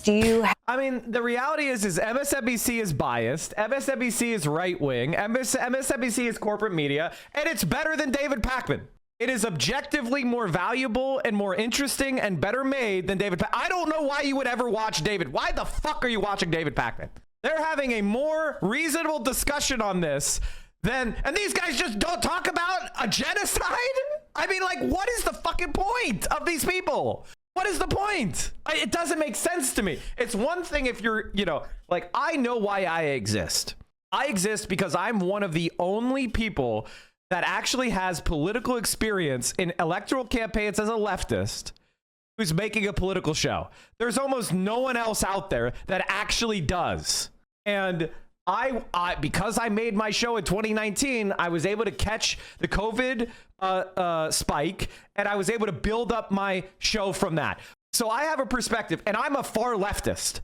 So how many far leftists do you know with electoral political experience? There's basically me, okay? And there's, the people that are working for Zoran and a few other people that are happening right now, but they're in the shit. They don't have a Twitch talk show, okay? And I am, as I said before, a centrist Marxist, which means what? I don't cotton to the idea that reform is going to work. I also can recognize material conditions and see that we don't have a readily apparent revolutionary formation for me to lend my support to, even critically. It just does not exist. So I am muddling through with all of you. I'm supporting the best politicians that we have, which the bar is in hell, and I'm trying to foster as many socialist organizations as I can to allow the process of natural selection to occur. And then whatever socialist organization is most popular is rising up in this country, throw my support there. That's what I'm trying to do. I'm transparent about my goals and my dreams.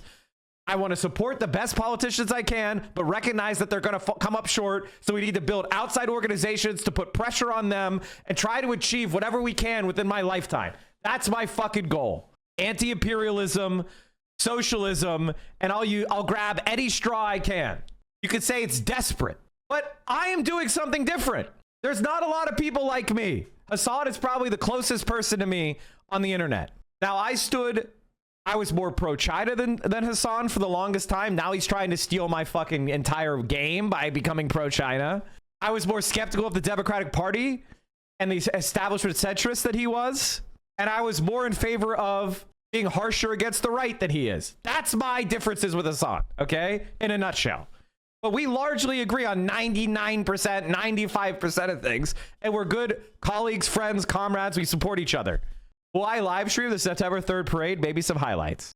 David Pakman was one of the Air America people. If you don't know about it, was one of the few experiments to compete with the right-wing AM talk shows in the late 2000s. Tom Hartman, David Pakman, Keith Olbermann, Stephanie Miller. I probably forgot the others. Samuel Cedar? And Dave Marin? Have any insight on that? And where do you stand on the Biden Gaza? Mark Marin, not Dave Marin. Mark Marin, sorry. I was never a Mark Marin fan. I don't like Obama bots. Back in the day, chat, since you're all youngins, we were called emo progs. They called us emo progs because we said that Obama was fucking up the supermajority and not doing enough.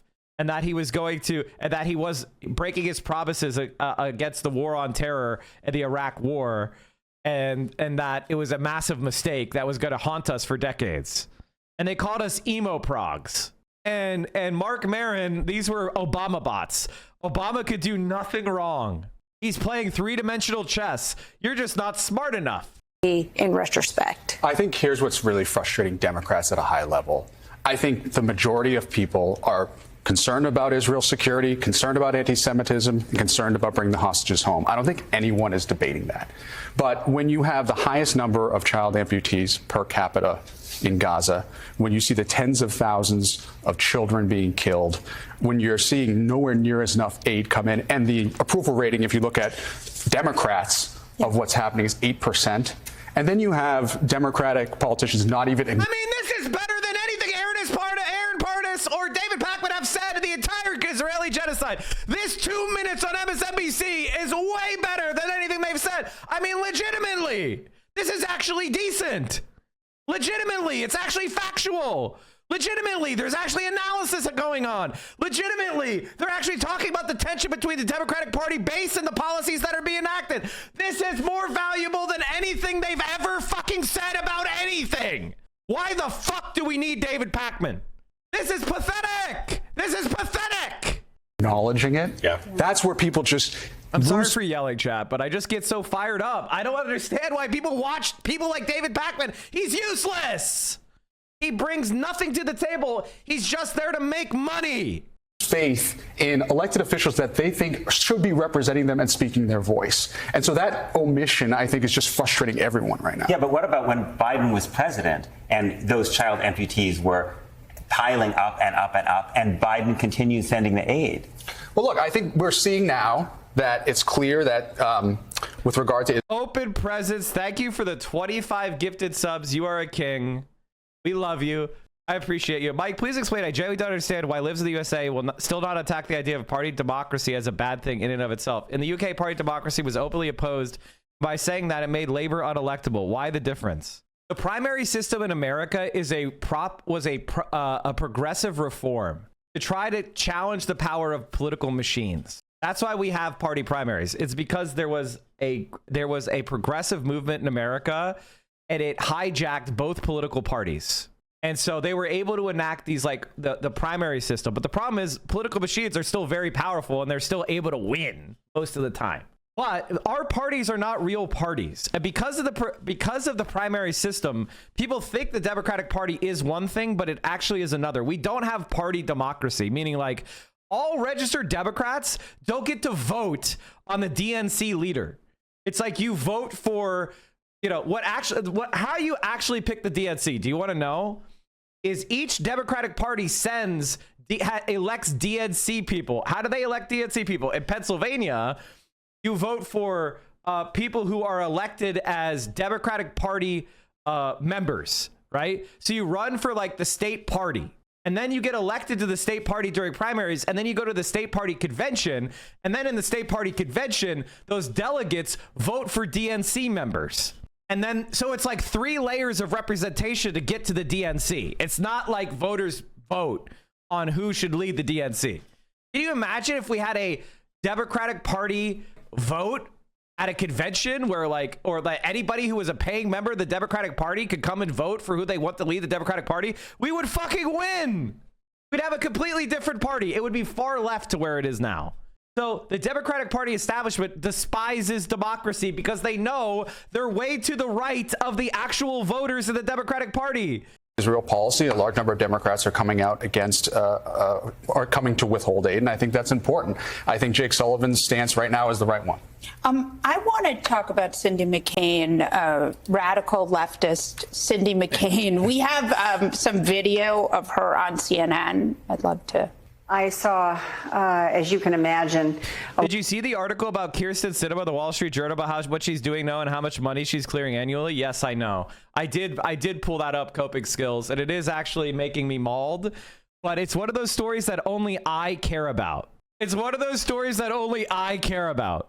A lot of destruction. I saw a lot of very evident hunger. I had the opportunity, I will say, to meet a family that was in Deir al-Balah, and they had come from the north. I couldn't even recognize the family from when they were, the healthy pictures that they took prior to coming down, and then now what was evident in front of me.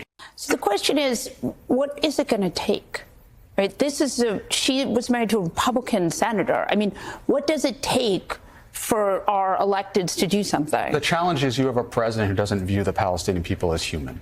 He views them as subhuman, right? He's putting out videos of him shirtless on the Gaza Strip, referring to people as referring to the property as luxury resort waterfront property when so much pain and destruction has happened there. He's proposing relocating people with a digital token that doesn't even have any real value. So I'm very pessimistic, especially from our leadership in the White House, of anything changing. Yeah, but look, I have to say, there's not a lot of evidence that Joe Biden saw Palestinians as human either, to be honest. If you look at what he... Can you imagine Aaron Parnas saying something like this? Can you imagine David Pakman saying something like this? Can you imagine that being posted in the chorus content creators? Actually did.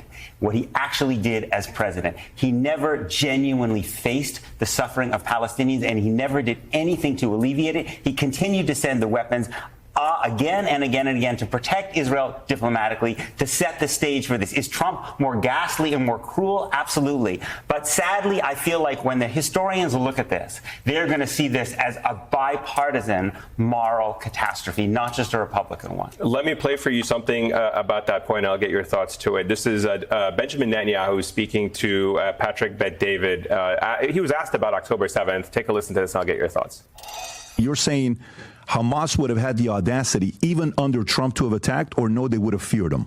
Probably not, but it's hard to say with these maniacs. You can't quite tell. I think Iran would have been more careful.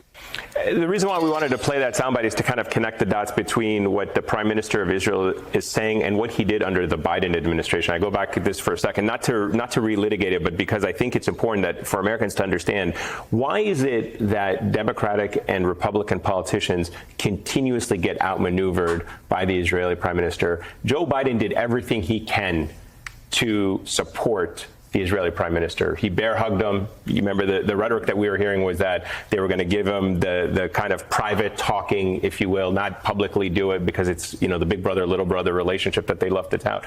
But why is it ultimately that when he did stand by the Israeli Prime Minister is effectively disrespecting Joe Biden by saying, under Donald Trump, they would have feared him and they would not have done that. I don't think that everyone at the table is going to agree with me on this, but I think there is a very big difference between standing by Israel, our ally, after October 7th and making sure that they were in a place to recover from what happened and what's happening today. Yeah. We're in a what Jake Sullivan says in that interview. First of all, that's, bro, it happened October 7th.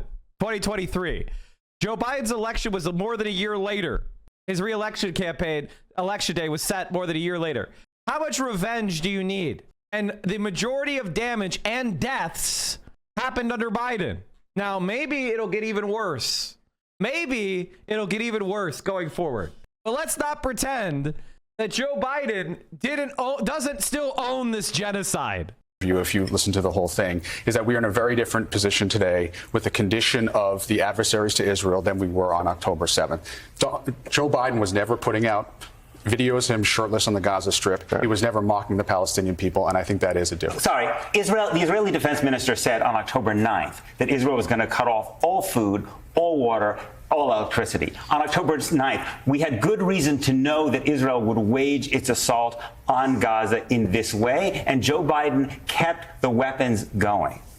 Well, you look too at Netanyahu's office clap back at Cindy McCain after she met with him, after being on the ground. Cindy McCain is one of very few Americans, very few international observers who have actually been allowed in Gaza.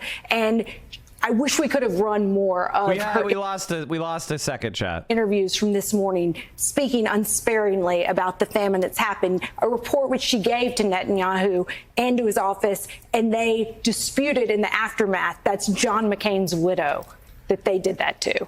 But they continue to do that to everybody. I mean, I mean, every organization. And this is why I kind of keep coming back to the idea of the politics of it in this country. I'm constantly baffled by how American politicians look at Netanyahu, who undermined the Iran nuclear agreement, who undermined Joe Biden himself in so many ways politically in the run-up to the election back in 2020. And yet Democrats and Republicans still stand by this policy that is just bad politics. Right. Well, and it showcases their absolute weakness. Yes, too, in the face of Netanyahu strong-arming them. Netanyahu is, Schumer called for Netanyahu to step aside. What did Schumer do when Netanyahu came to this country? Because it's not really about Netanyahu, right? It's about that we have a corrupt political system in many different ways, right? With pharmaceutical companies, with oil companies, with all kinds of companies. This analysis is a quadrillion times better than anything I've ever heard on David Pakman's show, ever. This is so funny. Breaking: Israeli Finance Minister Bezalel Smotrich. Water, electricity, and food must be cut off from the Gaza Strip, and those who don't die by bullets will die of hunger.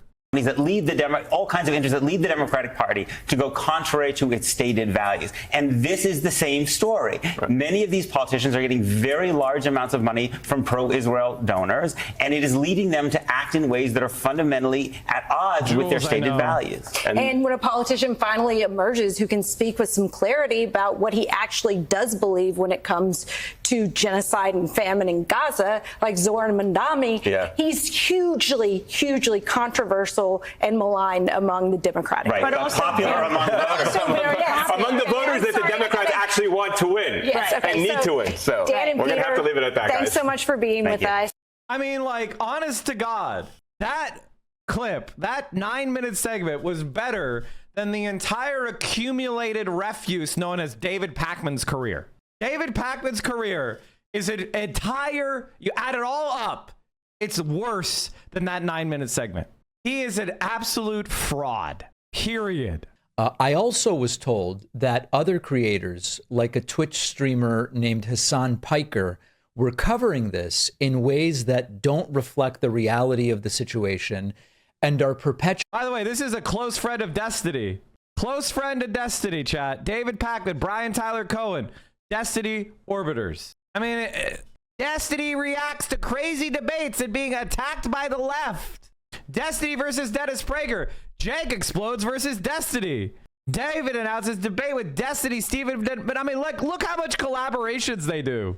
So you collaborate with this guy, you promote him all to your audience. Are you ever going to make a statement about how he's a fucking pedophile or a sex criminal, David? Nah, you just put your audience into the, you recommend the guy for years Then he gets exposed as a sex criminal and you're totally silent. This guy is a dangerous creator. If David Pakman is a dangerous creator, period, dot. Perpetuating falsehoods about what is and isn't going on. Now, I can't speak to the motives. David tried to pretend he doesn't know who Assad is and he's the first guy he followed. He follows Vosh. Hassan, Hutch, majority. He doesn't follow me, though. But he does follow Vosh Vidya. The needle drop. Melina? Still following Melina. I guess he didn't catch the memo that she divorced Steven. Of the people that wrote the article or those that are reacting to it, I can't get in their heads. All I can do is tell you what's going on. And then you can judge and you can make an assessment of me. Now, I also want to mention, I'm aware that many of the people I'm hearing of aren't even part of my audience. They're doing the, well, now I'm unsubscribing, and they mostly were never subscribed. And so I'm aware of that, but it doesn't matter because I want to make sure my audience hears from me about this. Now, the most important thing to say is that the idea behind this group is exactly what I've been advocating for years. It's for years I've been saying the left needs to organize independent media. Theo has given me some sort of cake, orange butter cake and cranberry. Okay, nice. That's a lot of whipped cream. Diet sabotaged. Thank you, Theo. In the way that the right has been doing. The left needs to fund independent creators the way that the right does. The right has won even arguably presidential elections because they're organized with regard to online and independent media. Guys, did Donald Trump fund the Paul brothers? Did Donald Trump fund Joe Rogan? Did Donald Trump fund these people? Is that why they're big?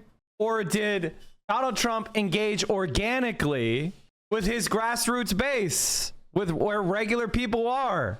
Did he take the tough questions? He didn't fund, and by the way, let's clear up the right-wing ecosystem. Yeah, there's a lot of money in the right-wing ecosystem.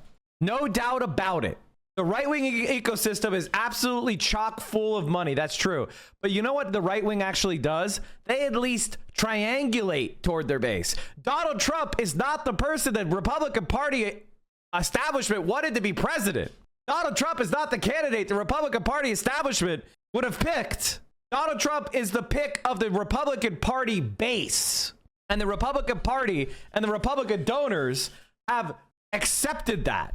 And they have accepted a lot of policy changes that would have been considered unconscionable or unbelievable. There is nothing like funding David Pakman on the right. I'm sorry. You are a fucking servant of the establishment. You are not part of a large grassroots effort to take control of the Democratic Party again. They're killing us. We've been so behind. And this kind of support. And the reason why we're behind is because Democratic politicians are scared to go on Hassan's show. Hassan is the biggest left-wing creator. How many Democratic Party politicians go on that show? Did Kamala Harris go on Hassan's show? Did Joe Biden go on Hassan's show? Only the most left-wing cohort go on Hassan's show. It's almost as if they're cowardly scum. It's almost as if they don't actually support the left. For creators is exactly what I've been advocating for. Now, the article is riddled with inaccuracies, and they're not minor inaccuracies. First and foremost, this group has nothing to do with the DNC. People writing saying the Democratic Party is telling people what to say. That's not what the article said. The article said that you were funded by a Democratic Party aligned dark money group. It didn't say you were funded by the DNC. So you just lied about the article. I was waiting for him to make one fucking point that was actually substantive. And the point he makes is a fucking lie. Oh, did commenters flatten the difference between the DNC and a dark money aligned donor group? Wow, I can't believe they're so dishonest. It's the same people. At its base, the group has nothing to do with the DNC, period. Number two, I do not get clearance for anything I say. I do not run interview questions by anyone at Chorus. I don't tell Chorus when I'm going to be doing an interview. Not a single segment I But the contract required the other creators to do that, David. I have done. Not a single question I've ever asked a guest Notice that he says has me. anything. Notice that he says me. Also, you were selected because you are a shill and a sycophant for Israel and the DNC. That's why you were invited to the White House after the catastrophic defeat. You were given a thank you by Joe Biden himself because you were a shill who was with him every step of the way. To do with Chorus. They don't tell me what to talk about. They don't tell me who to interview. They don't tell me how to cover a story. There are no restrictions of any kind on my content. I've never covered a story because Chorus suggested I do it. I've never not covered a story because Chorus suggested I not do it. There is no content relationship of any kind. So what does Chorus do? How come Brian said that you guys did do that? How come Brian said you used to coordinate messaging? We watched the clip earlier. They run technical trainings, how to produce content, how to make your operation more efficient. How do you take a small shop of 1, 2, or 3 people and put content out on multiple platforms the way I've been doing successfully for decades? They set up mentorship relationships between larger creators like me and small up-and-coming creators who are looking to do content, which is something I've said for years we need to be doing. They do advocacy training. They do media trainings. How do you deal with adversarial media, reporters with bad intentions who contact you? They do legal training. So they didn't do a very good job of training you. Understand how is the right-wing machine potentially going to come after us? How do you organize your business to be protected? That's what they do. And I want to make this really clear, and I know that 99% of my actual audience knows this. If this was a group or an organization that required me to get permission before saying things, or fed me talking points, or told me, David, talk about this and not about that, or anything like that, I would never be part of it, period. Someone link me the video of Brian Tyler Cohen directly contradicting this. Someone please link me the Brian Taylor Cohen video directly contradicting this. Anyone who knows me would know that. Now, I'm one of the larger creators in the current cohort. I want to help others grow. I want to mentor people. Oh, wait, Chuck. David Pakman is a longtime shill and scumbag. He tried to form a group with a bunch of right-wingers years ago. It's gone down the memory hole. Media ecosystem for years now. We finally got an exciting update. I'm part of a team of creators that's created Chorus Media. Chorus is a creator-led group of voices from the left coming together to scale up, drive the conversation online, and try and rebalance the massive disparity at play on the left and the right. So here's the deal. Chorus is going to support left-wing creators in a bunch of tangible ways, funding editors and researchers and bookers, helping creators who are established on one platform make sure they've got a presence on the others, and coordinating our messaging. Now, for me specifically, I'm not going to accept any funding. That money needs to go to new creators and the... So here is Brian Tyler Cohen saying they're going to coordinate their messaging. I want to grow the left media space. That's something I've been advocating for years. And now the circular firing squad is getting going. You look at TikTok, you look at these different platforms, people going after each other, most of it based on misunderstandings or misreporting about what's happening. Now, let me go to another aspect of this. I've seen messages like, oh, David, when you said X in 2024, that must have been because they told you to. Oh, David, this explains your take on Bolivia from 2017. Now I get why you said that. Or when you did that interview in 2017, it was during the Bolivian coup in 2019, David. That's when I knew you were a fucking scumbag. When a far right party seized power, he was like, it's good. 22. It must have been because Chorus told you to. Even if you wrongly believed that I was now completely compromised by my participation in this group, this thing is brand new. It's like 8 weeks old or something like that, maybe 10 weeks old, something like this. So the revisionism of going back and going, now I understand why David, not only are they not directing content today, this thing is brand new. So that's just like impossible. One other thing I want to mention, the article identifies. No one is saying that time went backwards and you retroactively became a sellout. The reason why you got the money is because you don't talk about the genocide in Gaza, is because you supported the Bolivian coup, is because you're comfortable calling the war in Ukraine a genocide, but you keep silent about what Israel is doing. That's why you got the money. Because you didn't endorse Bernie throughout almost the entire 2020 presidential election. You were purchased because you're for sale. And you've done everything you can to communicate that. By the way, I mean, Noam Chomsky explains it perfectly. Suggests that, I mean, I'm a joke, people like me are self-censoring. No, not self-censoring. There's a filtering system that starts in kindergarten. It goes all the way through. And it's not doesn't work 100%. Pretty effective. It selects for obedience and subordination. And especially, I think that... So stroppy people won't make it to positions of influence? Behavior problems, or if you read applications to a graduate school, you see that people will tell you he doesn't get along too well with his colleagues. That's what people say about me, chat. That's what people say about me. Mike is mean. Mike doesn't get along with Mike is a white man. I don't know about that Mike guy. He's kind of cruel or whatever the fuck. It's all non-specific liberal signaling. It's all nothing that I can refute because it's not actually, it's just a communication of, we don't fuck with Mike. That's it. It's not based on anything. There's no truth to it other than them communicating their hostility.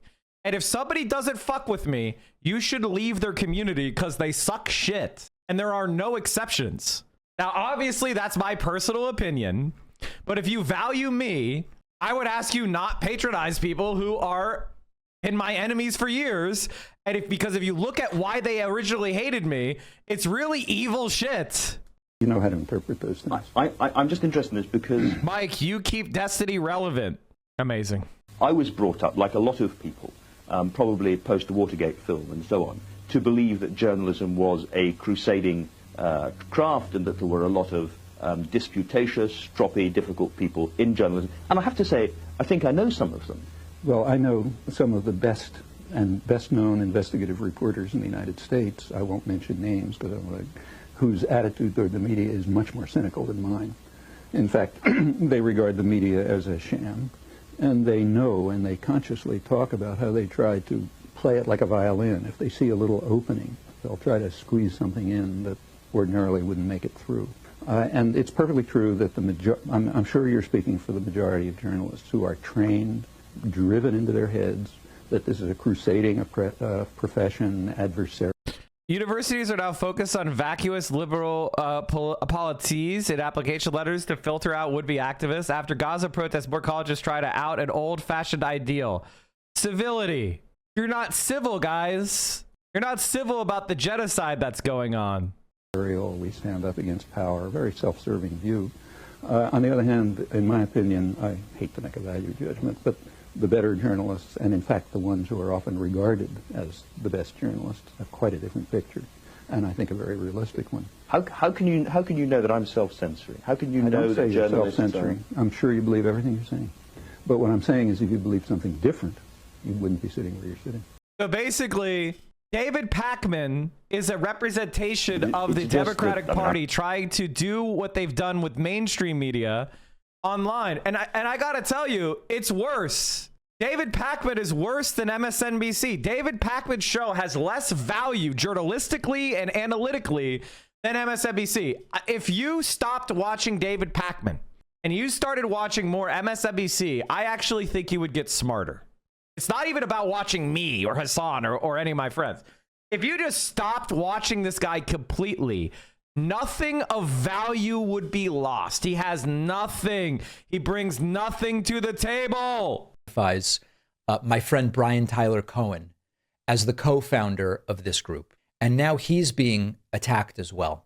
His motives being impugned. Brian worked on this as a volunteer. He has spent hundreds of hours for not a penny on this project, solely because he, like me, believes we need this type of organization on. You need Olivia, Giuliani, and Too Raw, Too Real?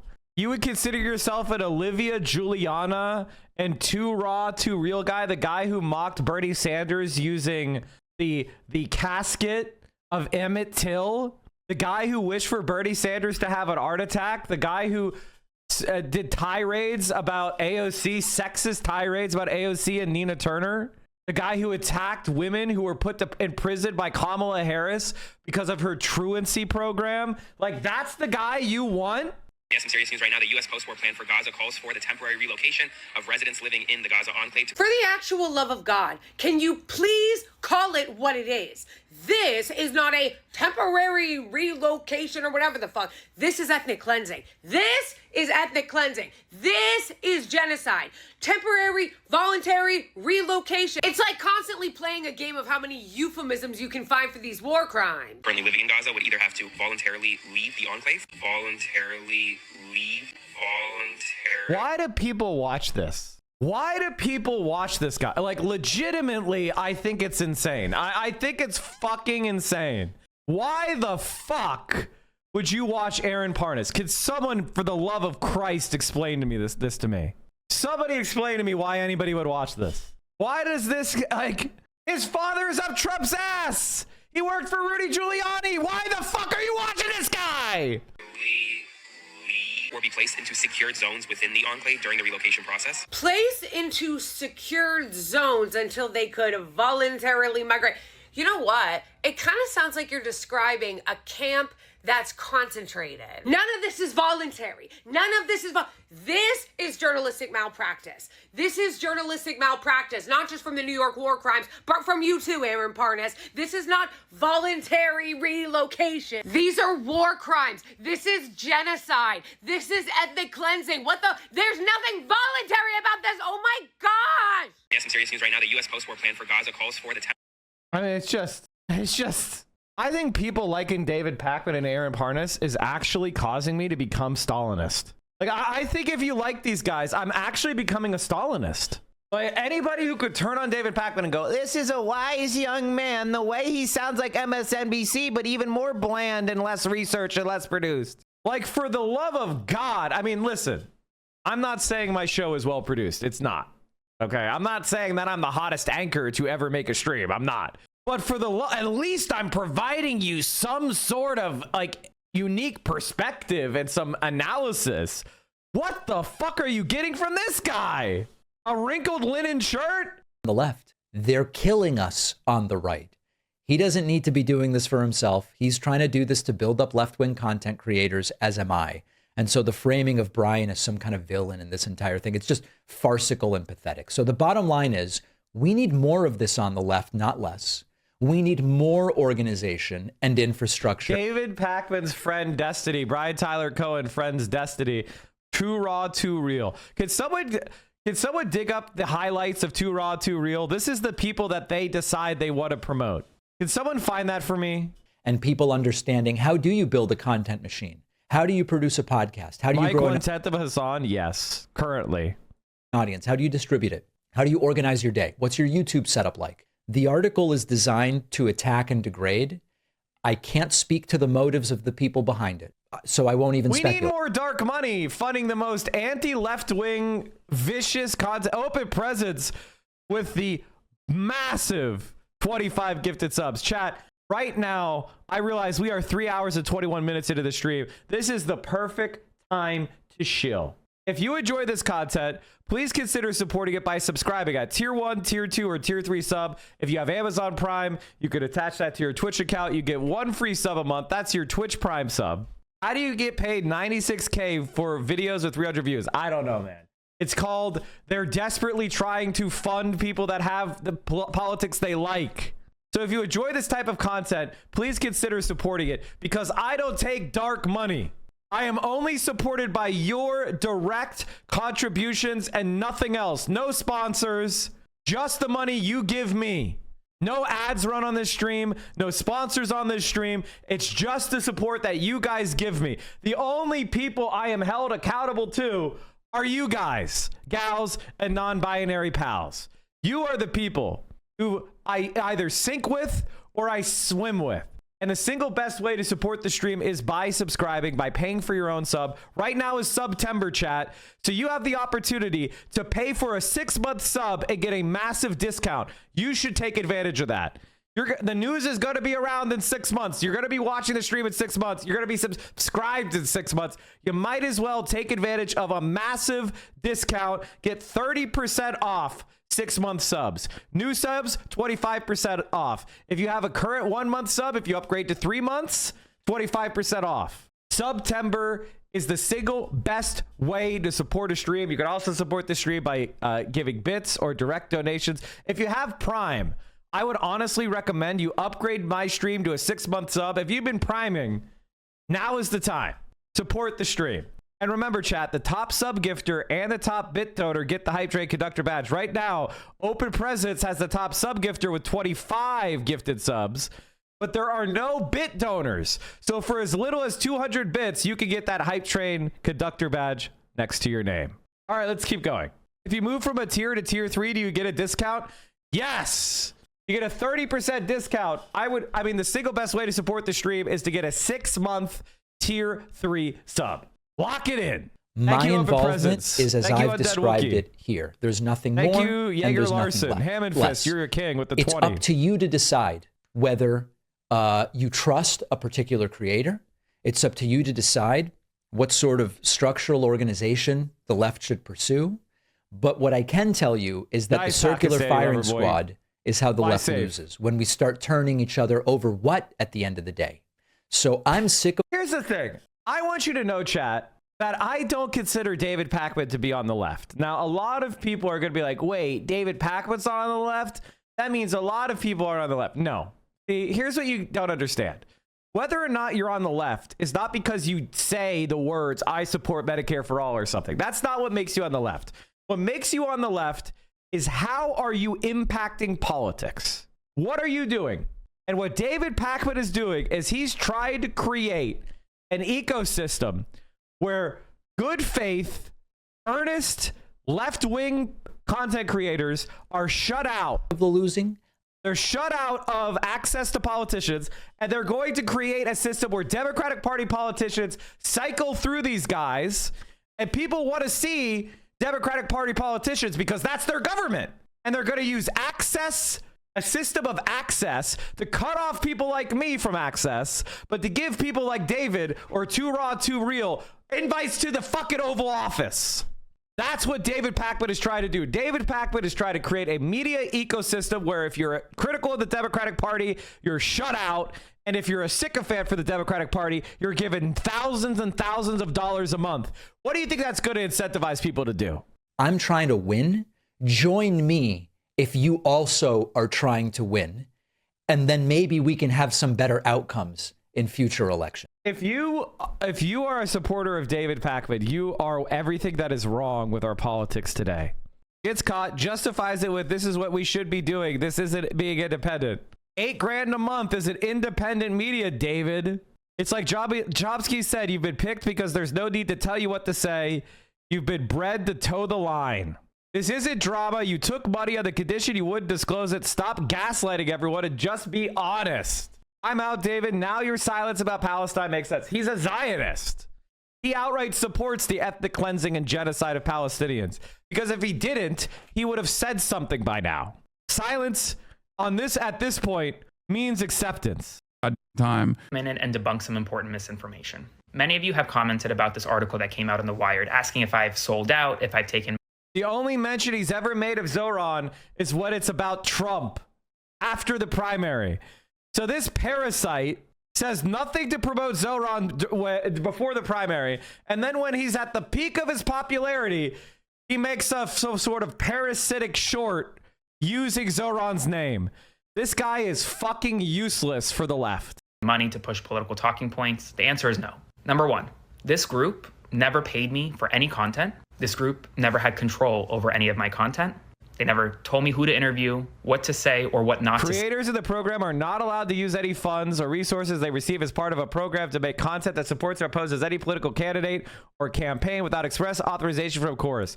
All they're doing, chat, is they'll be like, oh, I took 8,000 in from Chorus, but I didn't spend any of that on a candidate. This is so obviously a way of skirting campaign finance laws. I can't believe it. Like, honestly, these guys should be going to prison. Chat, we got 5 seconds left on the hype train. Get in while you still can. say. They never once said you can't report on an issue. This group is a public cohort.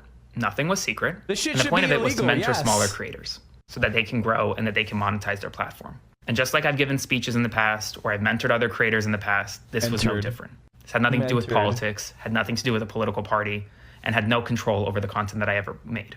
And even the article writer... Guys, nothing to do with politics.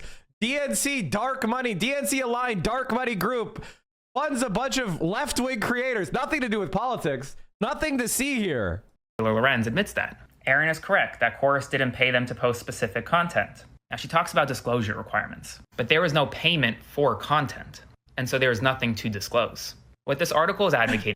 Hi, we're the Republican Party National Committee.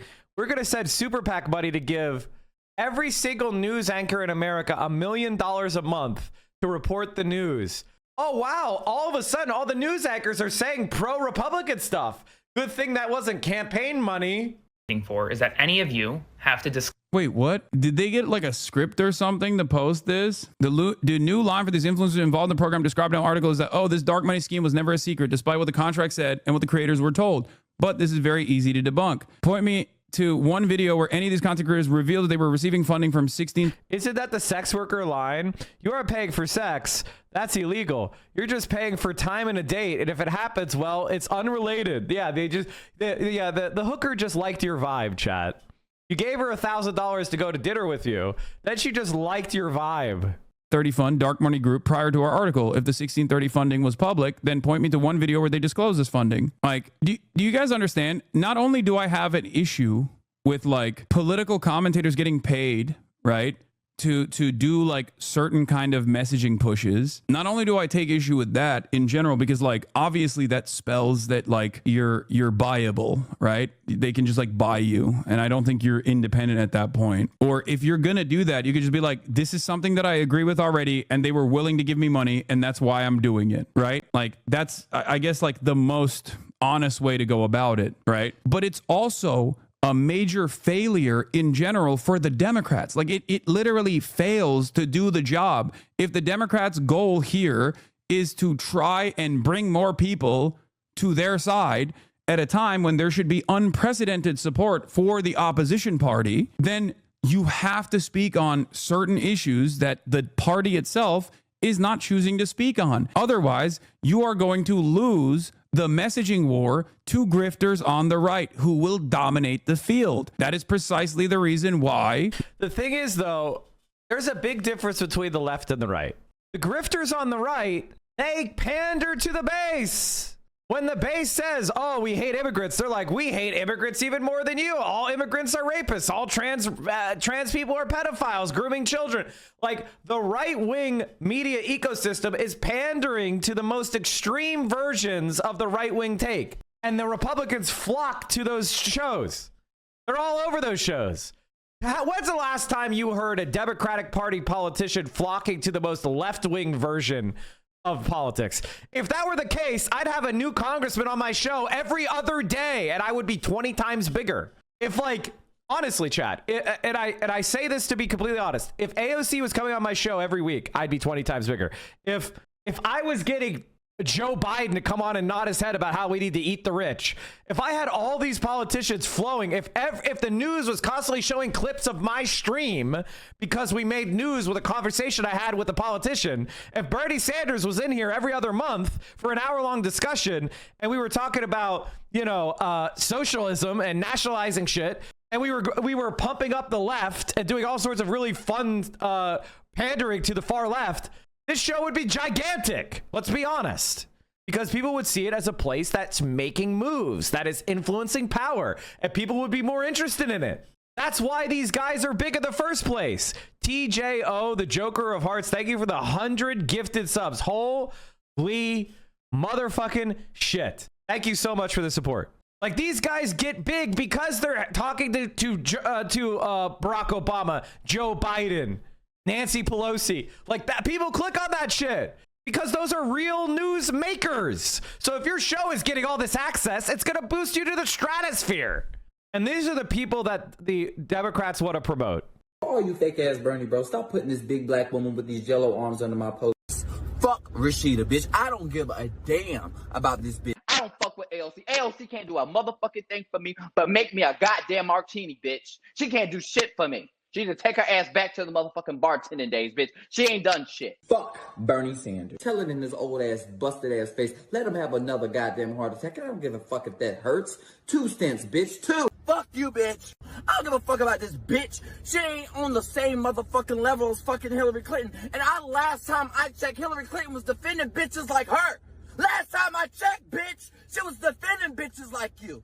Last time I checked, she was fighting for Muslim rights, bitch. I thought Bernie Sanders was anti-billionaire, but it's funny. Maybe it's because you guys have a lot in common, or maybe it's because the fact that you sucking his dick so hard that that's why the bottom row of your fucking teeth are rotten, bitch. Ask motherfuckers in Detroit what the for them. Ask them. Her ass went to motherfucking Washington. She forgot about niggas. All she cared about was Palestine and immigration. She didn't give a fuck about black people. I want to go hard for Kamala Harris, but I ain't heard nothing about this black agenda. Bitch, shut the fuck up! It's on that motherfucking website. Look it up! Hillary did more for black people than motherfuckers you can even fucking imagine. Fighting off segregation, going undercover, getting niggas out of jail in South Carolina. Shut the fuck up if you don't know! Tell me what the fuck Bernie did. Bernie is a fucking failure. How the fuck you get your motherfucking mouth to even say that shit, Bernie? Your ass ain't did. The worst motherfucking representation of what a woman's supposed to be in motherfucking Congress. I've never heard motherfucking Kamala Harris ever fucking complain. Remember, before this, you was just a bitch-ass bartender. Fuck AOC. Booing a bitch who fucking fought for your bitch ass. Who fought for women's rights before your motherfucking ass even got here, a bitch. Who the fuck are you, bitch? What the fuck you did, bitch? Your ass ain't did shit. Fuck you!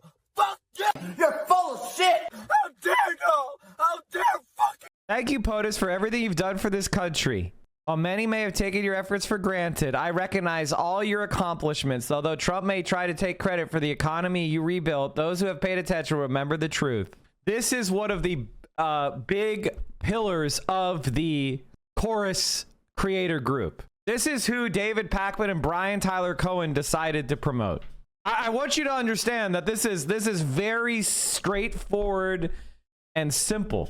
Damn it, Taylor, you caught me. You caught me like Colonel Mustard in the Library of the Candlestick. You got the clue, girl. You did it. This is what we talking about, real journalism. I'm talking about she's giving Diane Sawyer a run for her motherfucking money. What is it, Diane? Tell me. Do you know? Do you really know? Did you really know? No, you know. Thank you. Let me start off by saying this. Taylor Lorenz, you're a piece of shit, and I don't know how you can call yourself a journalist without even doing a lick of fucking research. You're just thirsty. So I want you to drink this up. You said in your article that we are not allowed to disclose the fact that we are cohorts of Chorus. If that's the case, then why did it November 20th, to be precise, 2 weeks after the election, I had a donation link and a video disclosing the fact that I was trying to partner up with Chorus where we were trying to get funding. There was a donation link and it's still up there in my bio. This isn't breaking news. My followers know. Everybody knows. We hosted forums. I'm confused on how this is news. And secondly, you wrote about Chorus before. Did you not write an article saying... By the way, the article is about them getting dark money from 1630. This is not a fucking... There's no confusion here, dumb fuck. This is about you getting dark money with a DNC-aligned dark money group. It's not that Chorus. And that is what is newsworthy, dumb fuck. That you told creators not to disclose you're getting paid. That they weren't paying content creators. Chorus isn't doing anything. The content creators feel like they're not getting paid. They're doing free labor, this, that, and the other. So which one is it? Are we getting paid? Are we not getting paid? What the fuck do you really know? Thirdly, and apparently, we're not allowed to bash them. It's crazy we try to be cordial, but they choose to promote this guy. No respect at all. Everybody who tells you to vote blue no matter who is a fucking bitch-made loser cock. No exceptions. This is what they think of you. This fucking dumb... And by the way, it doesn't even bother refuting anything. This is who they support. This is what they're behind. Did they come to me?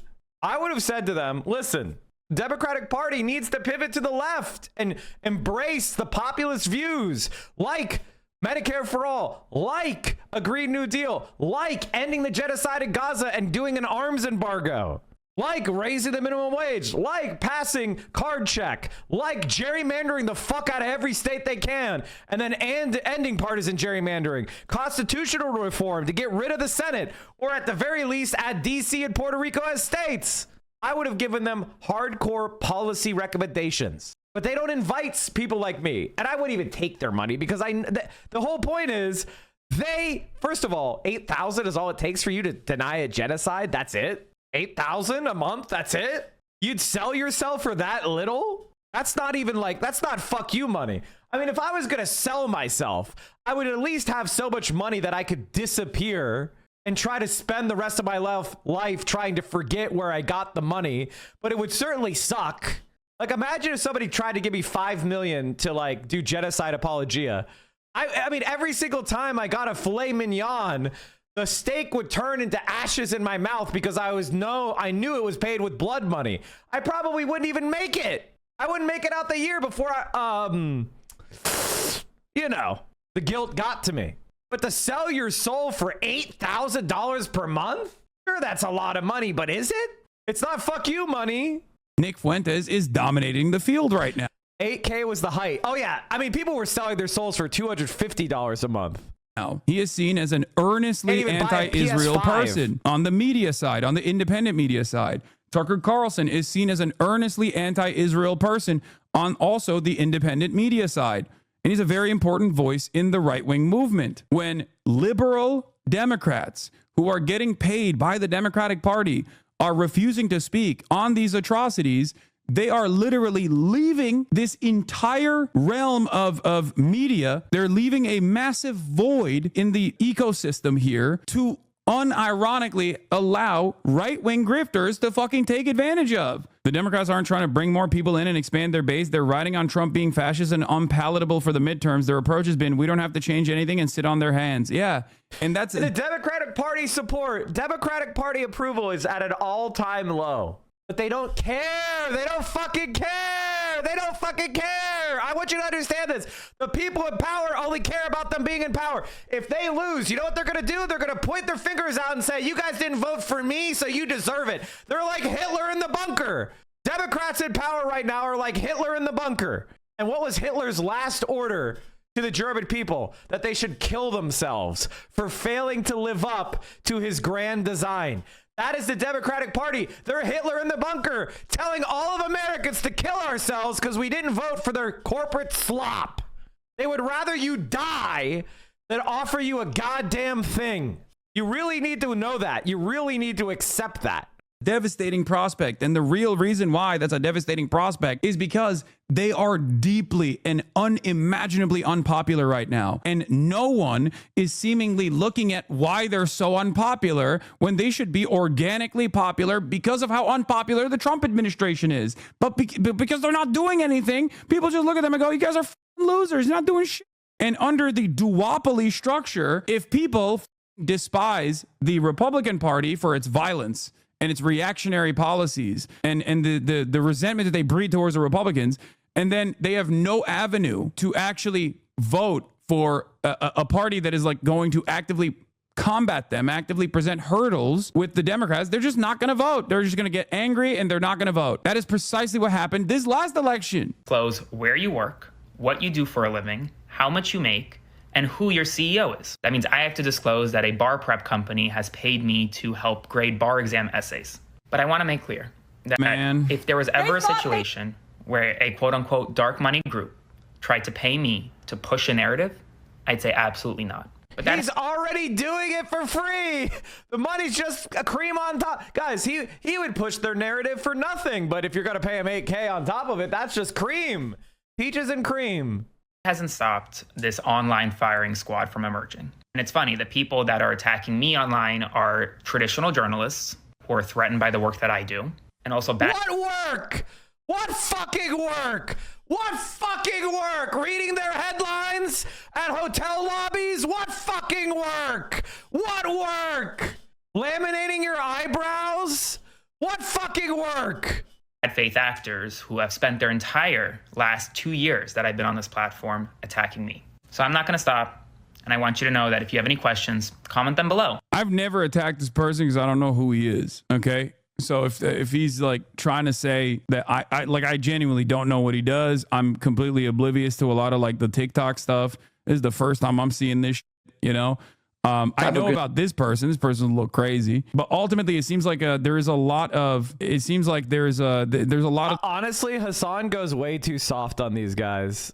Like Hassan, I want you to this is what Hassan is going to have to experience, but this is just the way Hassan is, you know. But I'm gonna make a prediction for you. All of these guys are going to be spending all their time attacking Hassan and trashing him to their audiences because they're all preparing for the intra-party fight. They're going to probably try to go behind Gavin Newsom or whatever centrist corporate dem can be the non-AOC or non-socialist candidate, non-Rashida candidate. Whoever we decide to run, David Pakman's going to be on the other side with all these chorus scum trashing them. Like, Rashida Tlaib, I don't know. She doesn't have executive experience like Gavin Newsom. He showed that executive experience with how well he did the high-speed rail project in California and the way he handled the housing crisis in California, which was millions of people fled California because they couldn't afford to live there anymore.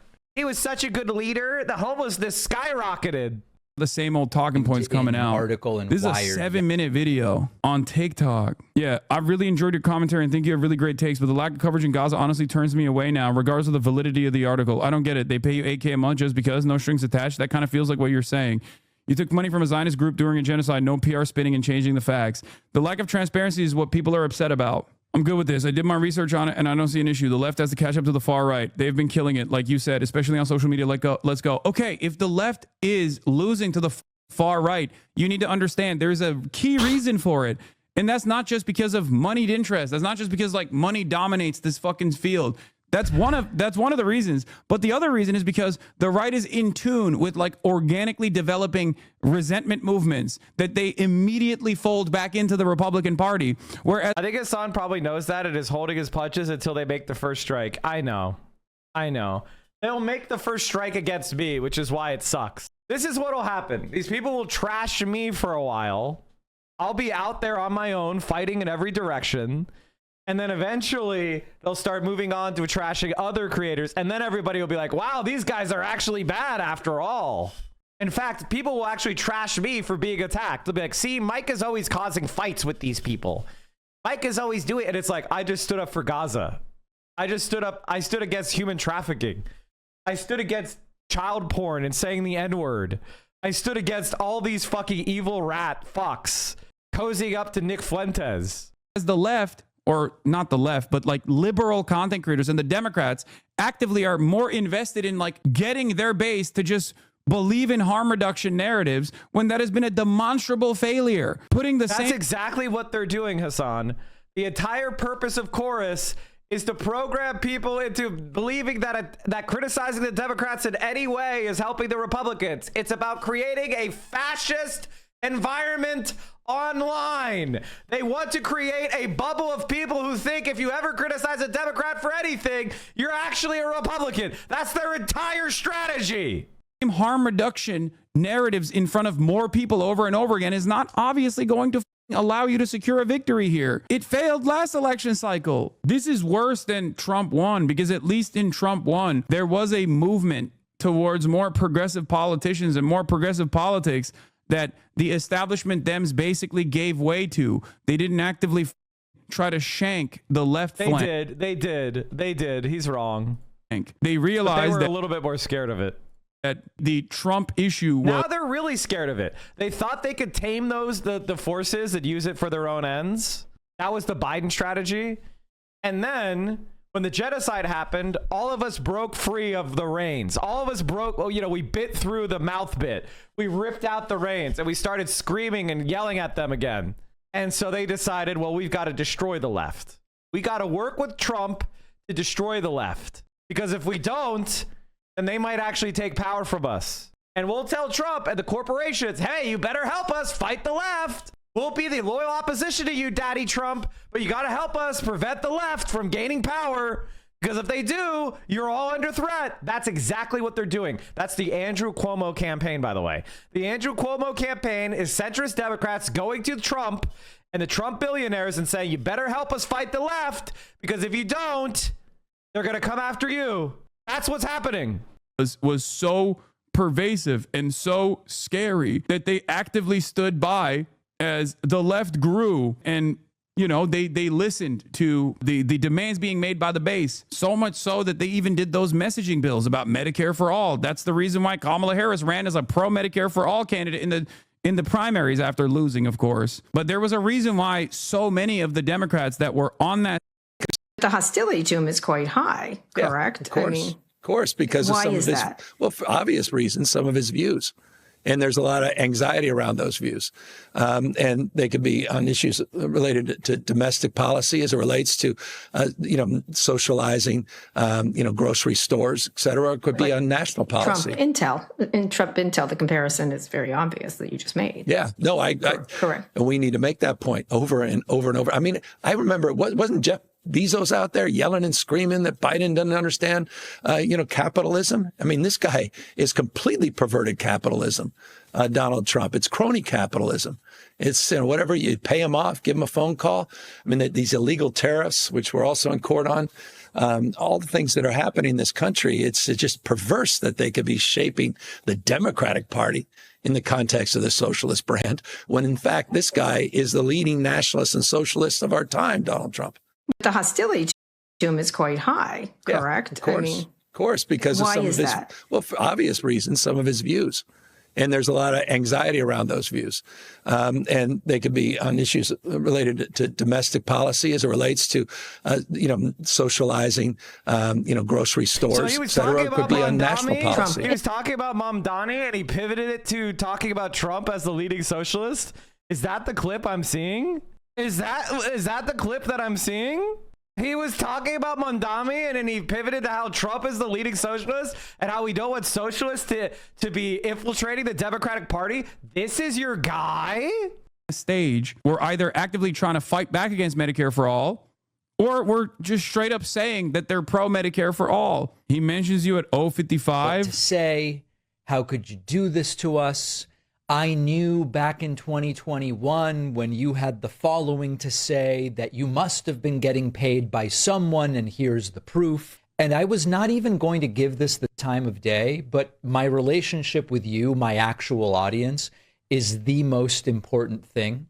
And so I decided to do this segment. I also was told that other creators, like a Twitch streamer named Hassan Piker, we're covering this in ways that don't reflect the reality of the situation and are perpetuating false. Okay, first of all, I just read the article. Okay, I didn't cover it in a particular way. I just covered the article. Also, I've known David for years. For me, I normally stay away from yelling about Brian Tyler Cohen or David or any of these guys because there are certain issues that I just know they're not going to talk about, whatever. But as long as they're cordial, as long as they're focusing most of their efforts on combating the Republicans and whatnot.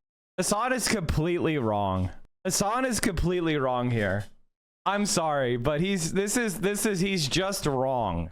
These guys are not cordial. The more we allow them to grow, the more they're going to be deployed to attack the left in the primary. That's exactly the point of this group. The point of this group is to get all the creators who are willing to be silent on the genocide because they are going to be sellouts. And they are going to be the people that the more they can grow, the louder they will be during the primary discussions. And they're going to make the same arguments that were made in 2016 and 2020. You have to vote for Gavin Newsom. He's the most electable. That's it. That's it. And I'm sorry, but we need to have a civil war in this party. We need to have a civil war in this party. And the time is now. David Pakman is not your friend. Aaron Parnas is not your friend. All these dumb 21-year-old Gen Z debate bros are not your friend. They have a dagger in their hand and they're waiting for the time to stab. We need a civil war in this party. We need young people to be bold about what they want and they need to demand more. And we need to choke these people out metaphorically wherever they pop up. And I want a civil war. I want it to be vicious. I want David Pakman and me at each other's throats.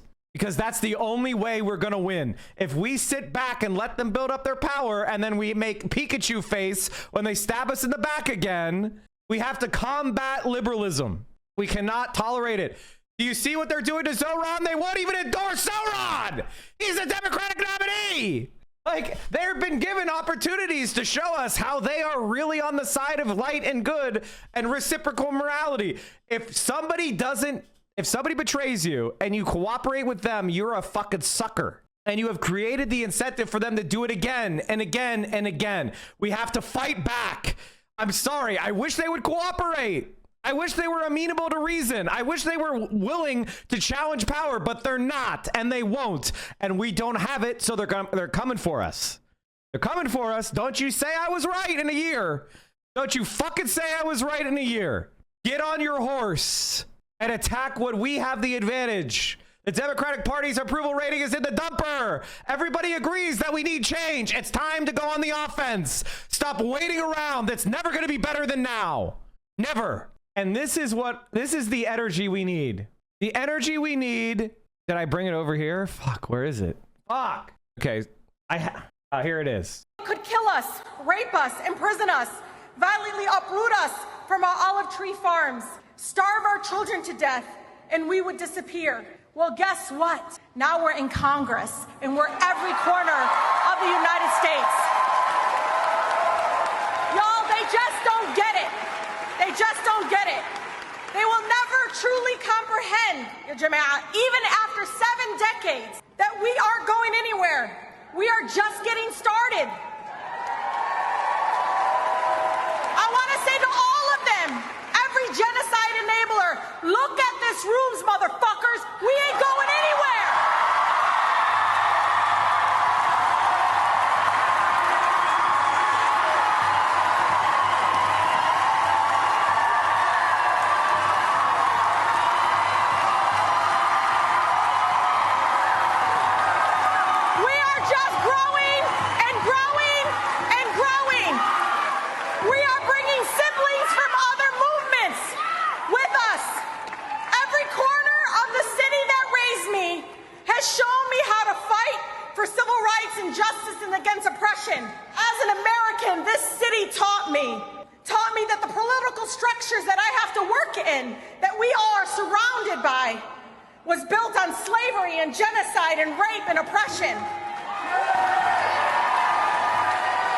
Detroit taught me that these institutions will never save us.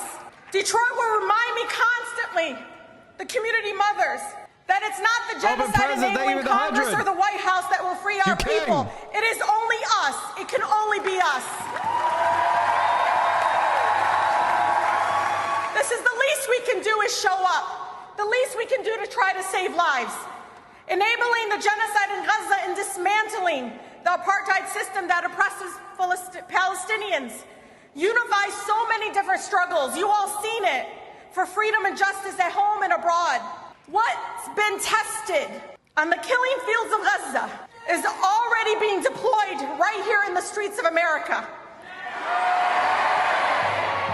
What our government is willing to do to Palestinians, they are willing to do to all of you.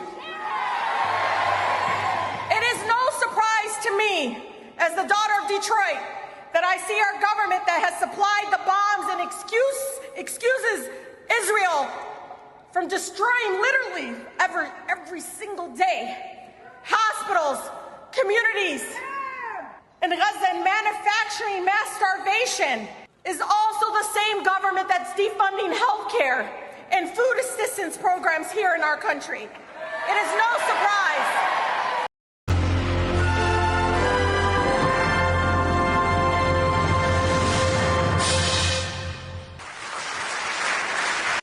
Hassan knows these people suck. He won't ever say it until they either get caught like Epstein in a scandal or they become Ethan to him and shit on him daily. I mean, that's what he's trying to avoid, right? It's very obvious that he's trying to avoid being trashed by people because Hassan is better at social dynamics than I am, which is if you are trashed by people for no good reason, it still ruins the vibes, right? If a bunch of people are trashing you for no good fucking reason, well, then it's still a bunch of people are trashing you. And so people are like, okay, well, I guess that guy must have done something. And there's so many people trashing him. Like that's the game that he's trying to avoid. Even if I don't agree with a lot of key problems here, I think it's it's whatever. David saying a Twitch streamer is insane given the disparity in your respective reach. Yeah, I don't know. It is what it is. Hoods about what is and isn't going on. Now, I can't speak to the motives of the people that wrote the article or those that are reacting. He's such a cowardly little fuck. He's always like, I can't speak to their motives. Everybody in the comments, please say their motives are that they're secret Trumpers. He's such a little coward, dude. Acting to it, I can't get in their heads. All I can do is tell you what's going on, and then you can judge and you can make an assessment of me. This is a threat to their bag. They'll escalate the conflict to all-out war before they'll make any concessions. All I'm saying is, if you truly care about fighting against Donald Trump, if you truly care about undermining the growth of fascism in this country, you have to look within yourself. You have to look within yourself. You have to realize that the same old business as usual, Democrats are actually the harm reductionist party, is not going to move you across the finish line. Or even if it does carry the Democrats across the finish line, the final attitude from the Democrats is reflected in the Kamala Harris campaign, and it's just more militant military, like a more lethal military and a more militant border policy. Then is it even good that the Democrats won in that regard? It's just not. It's a race to the bottom. I care about policies first and foremost. That's what's most consequential. That's what's most consequential for me. I don't give a shit about what the letter is next to the name of the politician. I care about what they're going to fight for. Are they going to fight for us, or are they going to fight for the bag?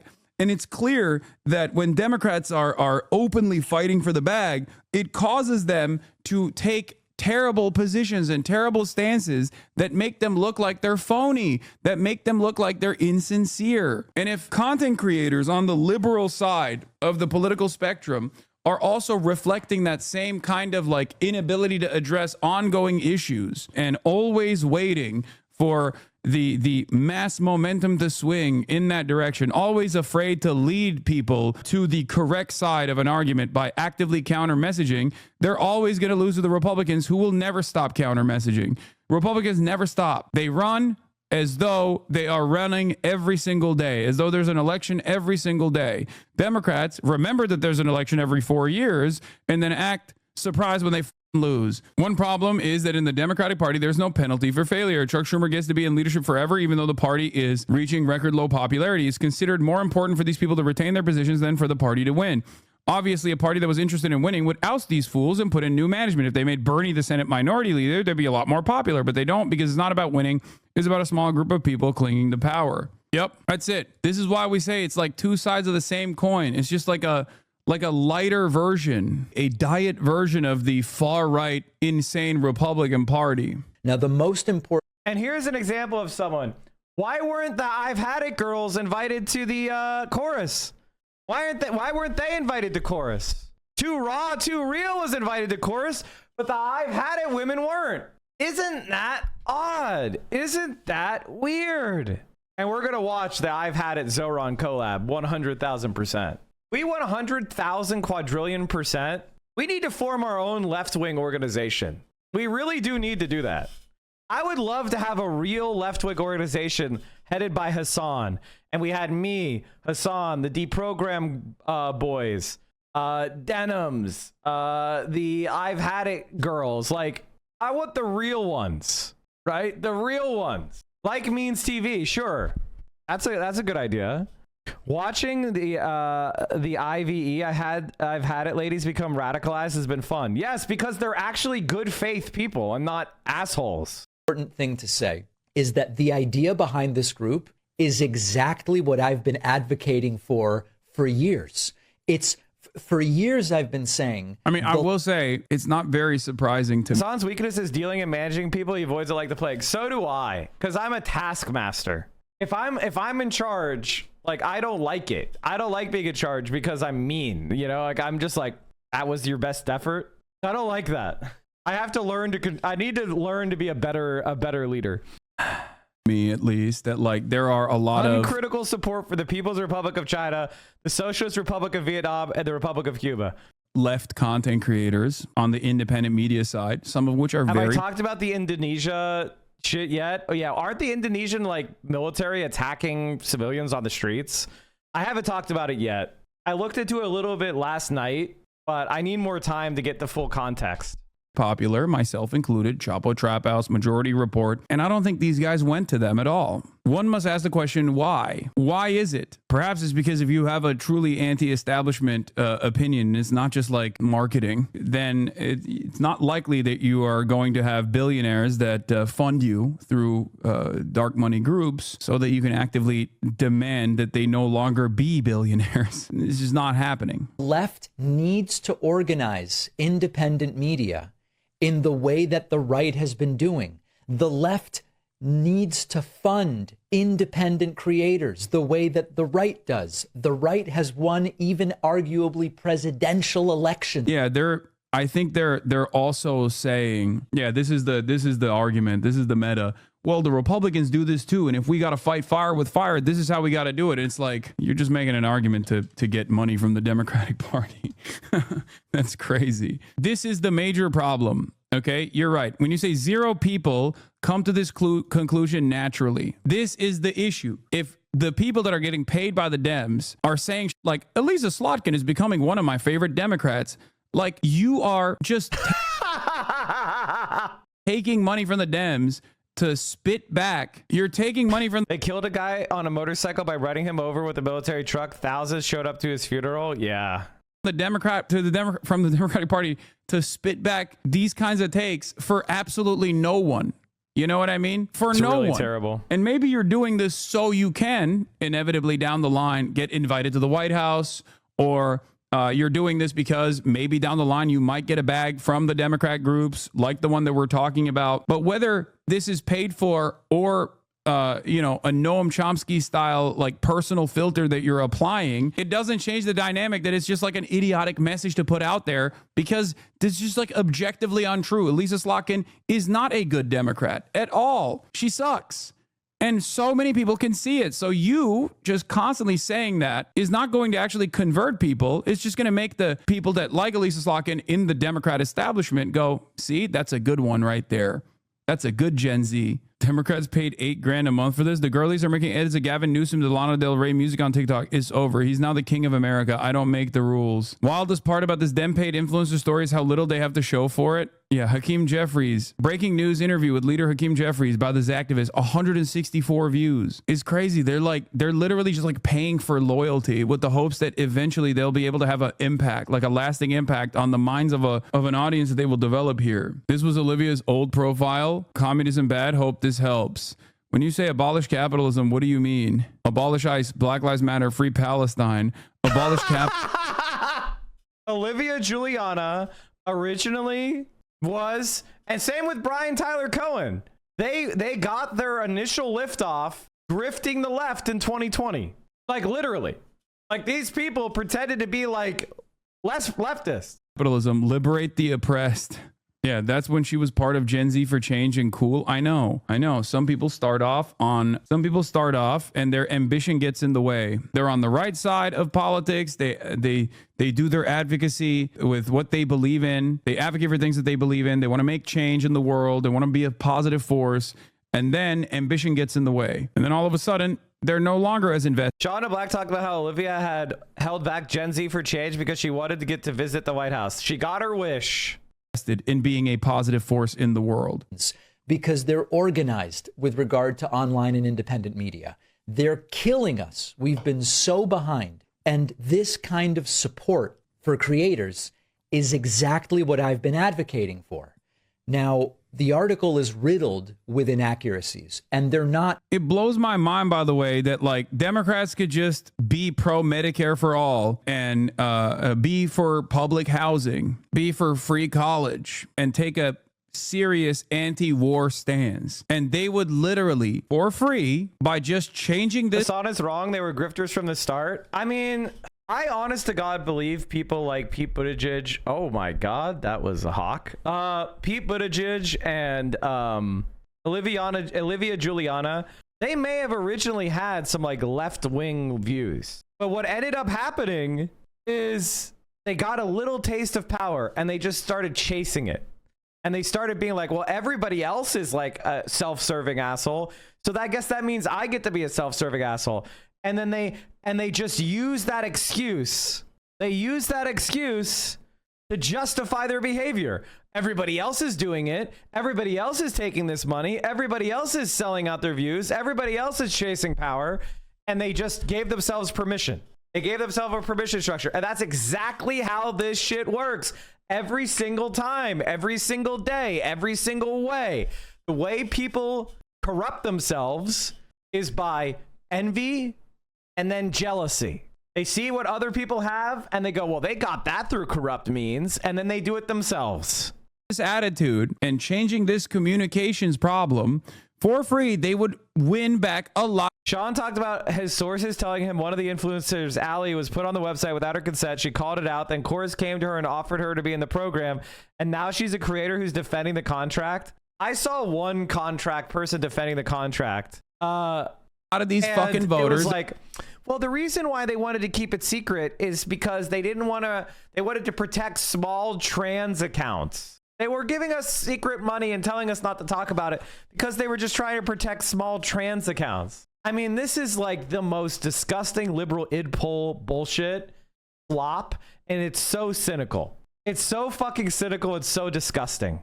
You know the crazy part about that, specifically from like the influencer side of it, they were offering influencers like thousands of dollars in order to post only good things about the IRA. And if you were like, hey, I'm going to be a little bit critical in my video, and they'd be like, oh, you're critical, you don't get the money. And so if you see influencers that are like, that's why I always say, if you see influencers that are unable to be critical of Biden to any degree, there is a good chance that through some maybe proxies or organizations, they're getting paid to say the things that they are getting or they're saying. I mean, Sean called it out perfectly. Sean was right. Sean called it out exactly right. I mean, that was a long time ago, and he fucking Today we nailed speak it. with some reverence about the U.S. Constitution, the document remarkable for guys, I'm showing you MSNBC clips today because I want you to understand how much better they are than your Destiny clips or your David Pakman clips or your Brian Tyler Cohen clips or your Aaron Parnas clips. Like, MSNBC is now to the left of these chorus creators. They're actually trash. time that established our democracy and still guides and informs our rights and freedoms to this day. But when the U.S. Constitution was presented to the founding fathers for ratification, they weren't universally enthusiastic about it. In 1787, ever the optimist, 81-year-old Benjamin Franklin delivered his final speech to the Constitutional Convention in Philadelphia. He had to convince several delegates to sign on to the Constitution. Many of them harbored hesitations. In fact, Franklin had a few himself. He acknowledged that the Constitution was indeed flawed and left space for the possibility that over time, as society and opinions changed, so would this document. But despite its faults, Franklin believed this Constitution was better than the alternative, living under a monarchy without representative democracy. It was the No Kings movement of the time. Franklin was able to persuade the holdouts. The Constitution was signed, and the United States of America was born. It is said that on the way out of the convention, Benjamin Franklin was asked what sort of government the delegates had just created. He responded, quote, "A republic, if you can keep it." Our Constitution, and more broadly our democracy, has been resilient, more of a cactus than a rose. But it does require some attention. Even in easy times, this democracy needs care. And we're not in easy times. Right now, it's in dire need of defense, and it needs defenders who are willing to do whatever it takes. True democracy. I mean, by the way, the Constitution is dog shit. What we should really be talking about is ripping it up and writing a new one. The slaver's contract cannot be restored. I think our state system is stupid. I don't think we should have 50 states. I think that's dumb as fuck. You know how much money we waste on state government? It's an unnecessary middleman. It doesn't make any sense. Get rid of it. None of us are loyal to our states anymore. You're loyal to your nation and to your community. And the state, there's no state identity. It's stupid. It's fucking stupid. We move around all over the place. That's the world we live in. So we should have a system of government that is regional and economically designed. It's like this should be a regional government and regional cooperation. It makes no sense to like disrupt cooperation because of the border between California and Nevada. We shouldn't have two bureaucracies. It should be done in a way that's around the population and the provision of services. Make sure that everybody in the country has access to the same quality provision of services. But this is the type of shit that Americans are just like, they're too conservative brain to even wrap their heads around. So we have to have this system where for some reason Wyoming has as many senators as California. How does that make sense? States protect trans and queer people far better than any national government does. Do you think that the right wing would be winning if we had a true democratic society? Like, come on. It also requires the competition of ideas. When that does not exist, political parties stop functioning properly. And when even one of our two major parties stops functioning, democracy itself is put at risk. We all know by now that the Republican Party is no longer a functioning political party in America. It is a full... I mean, this is actually wrong. The Republican Party is healthier than it's ever been. Going back to the 1870s, literally. The Republican Party has never been this powerful, this united, this effective at pursuing their goals. It's not a good thing, by the way. That's a really bad thing. It is the Democratic Party that is collapsing, that has no values, whose base is disapproving, who has no vision, who has no leadership, who has no ability to articulate a vision for the country. Fully captured vessel of authoritarianism. Yeah, which makes it even more vital that the Democratic Party rise to this moment in defense of our democracy. But whether national Democratic leadership is unwilling or simply unable to do so, they are largely not rising to this moment. Now, those of you who watch the show regularly know that I don't trade in inside the Beltway gossip. I don't spend a lot of time in Washington. I don't really know who's up or down inside the Democratic Party caucus or what some Republican whip whispered in a closed-door lunch. So when I criticize Democrats, and I do, some folks, including some of you, think I go too far. I get social media posts saying I'm rooting against the Democrats. So let me be clear.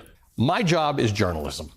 I do not work for the Democratic Party. I am not a member of the Democratic Party, and I certainly don't do PR for the Democratic Party. My job, the job of journalism, is to bear witness on your behalf, to hold power to account on your behalf. And avoiding hard truths is not how you save democracy. Right now, one of those hard truths is that America has been badly let down by the leadership of the Democratic Party. And I mean, this is to the left of anything that comes out of the chorus creators. Like, Velshi on MSNBC is to the left of the chorus creators. And if they were talking like this, I would probably be like, all right, I mean, they suck, but at least they're saying some progressive things. But they're like, no, it's the Jill Stein voters ruined America. Don't you feel bad? Oh, you Gaza voters, look at what Trump is doing. Don't you feel guilty for not voting Kamala? Like, that's what they're doing. In my view, it's time for some of those leaders to step aside and to let people who are prepared to fight so hard that they might break something. Let the fighters step in and take over, because I see the fight, I see the energy, and I see the will out there.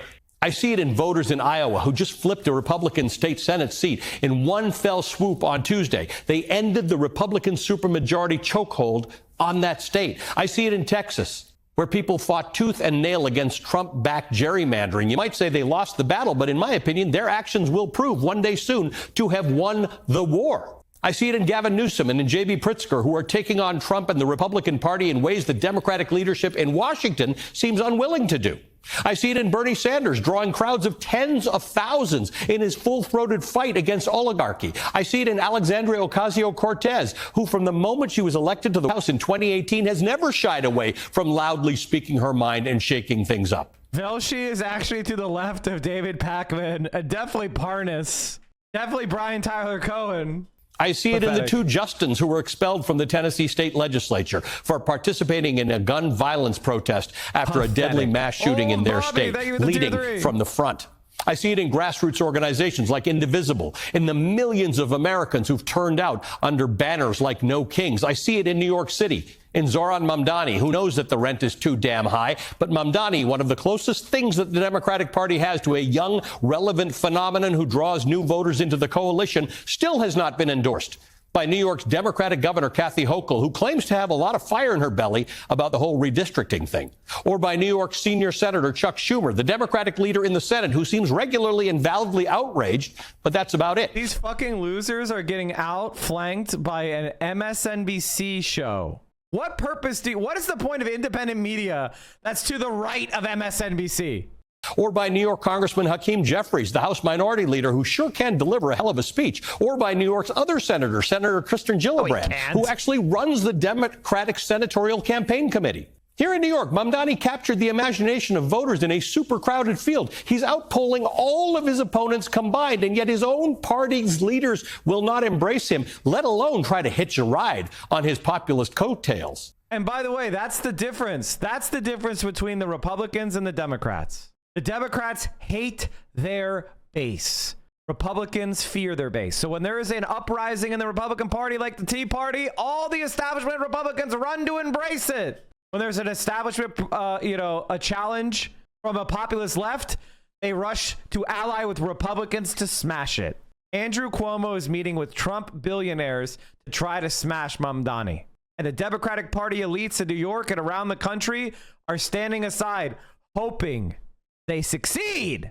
That's the differences between the parties. Mamdani is emblematic because he's actually that fighter who learns what his voters care about and meets his voters where they are. And if he has to break some China to become the next mayor of America's biggest city, he will. It's just one example, but it's an important one, given that the National Guard is patrolling the streets of America's cities and ICE is roaming about disappearing people. I, for one, am looking for every fighter I can find. I could not care less if he's a Democratic socialist, just like I could not care less that Liz Cheney is a dyed-in-the-wool conservative. I would vote for Mamdani. Hassan got a tour from the Dearborn mayor yesterday. The mayor said he has no suction with the Democratic Party and is not supported electorally. Of course he's not. They despise him. And I would vote. He supported Gazans. He supports Palestinian rights. That means they got to step on him. Vote for Cheney and any one of those people who are prepared to risk something for the benefit of their fellow citizens and for democracy. But I'd be hard-pressed these days to vote for Kathy Hochul or Chuck Schumer or Kirsten Gillibrand or Hakeem Jeffries or the people who lead the mess that the Democratic National Committee is these days. The people who control the levers of power in the Democratic Party appear to me to be standing on the sidelines. Where is the party? We are in the boiling frog moment of authoritarianism. Tanks are on our streets. Speech is being extinguished. Elected politicians arrested and charged. Judges ignored. But with each norm eroded, each law bent, each lie normalized, each threat brushed aside, we get farther and farther away from the republic that Franklin warned us we could lose. A ranting would-be strongman who embraces stupidity and brags about dictatorship, who talks about taking over other countries, coddles authoritarianism, and seeks revenge against perceived opponents is the president. His unqualified henchmen surround him, and yet the leadership of the Democratic Party cannot seem to find the front of the battle line. Political leaders who think their job is to keep the government open and cut deals and make strongly worded statements to the media and on the floor of Congress are missing this moment entirely. Americans are begging for more, begging them to get off the mat and get back into the fight. So if you are a political leader in this country and you are not prepared to fight with both hands, you're not prepared to make good trouble, then perhaps you should step aside and make space for those who will. For those who will show us that they can fight a bit dirty if that's what the defense of democracy takes.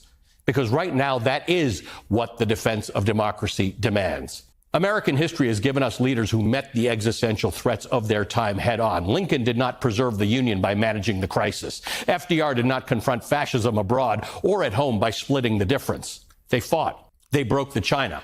This is not a left versus right fight inside the Democratic Party. It's not whether Democrats should tack to the center or lean progressive. The choice before us is simply democracy versus authoritarianism. And where is the party is not a rhetorical question. It's the most urgent question in America today.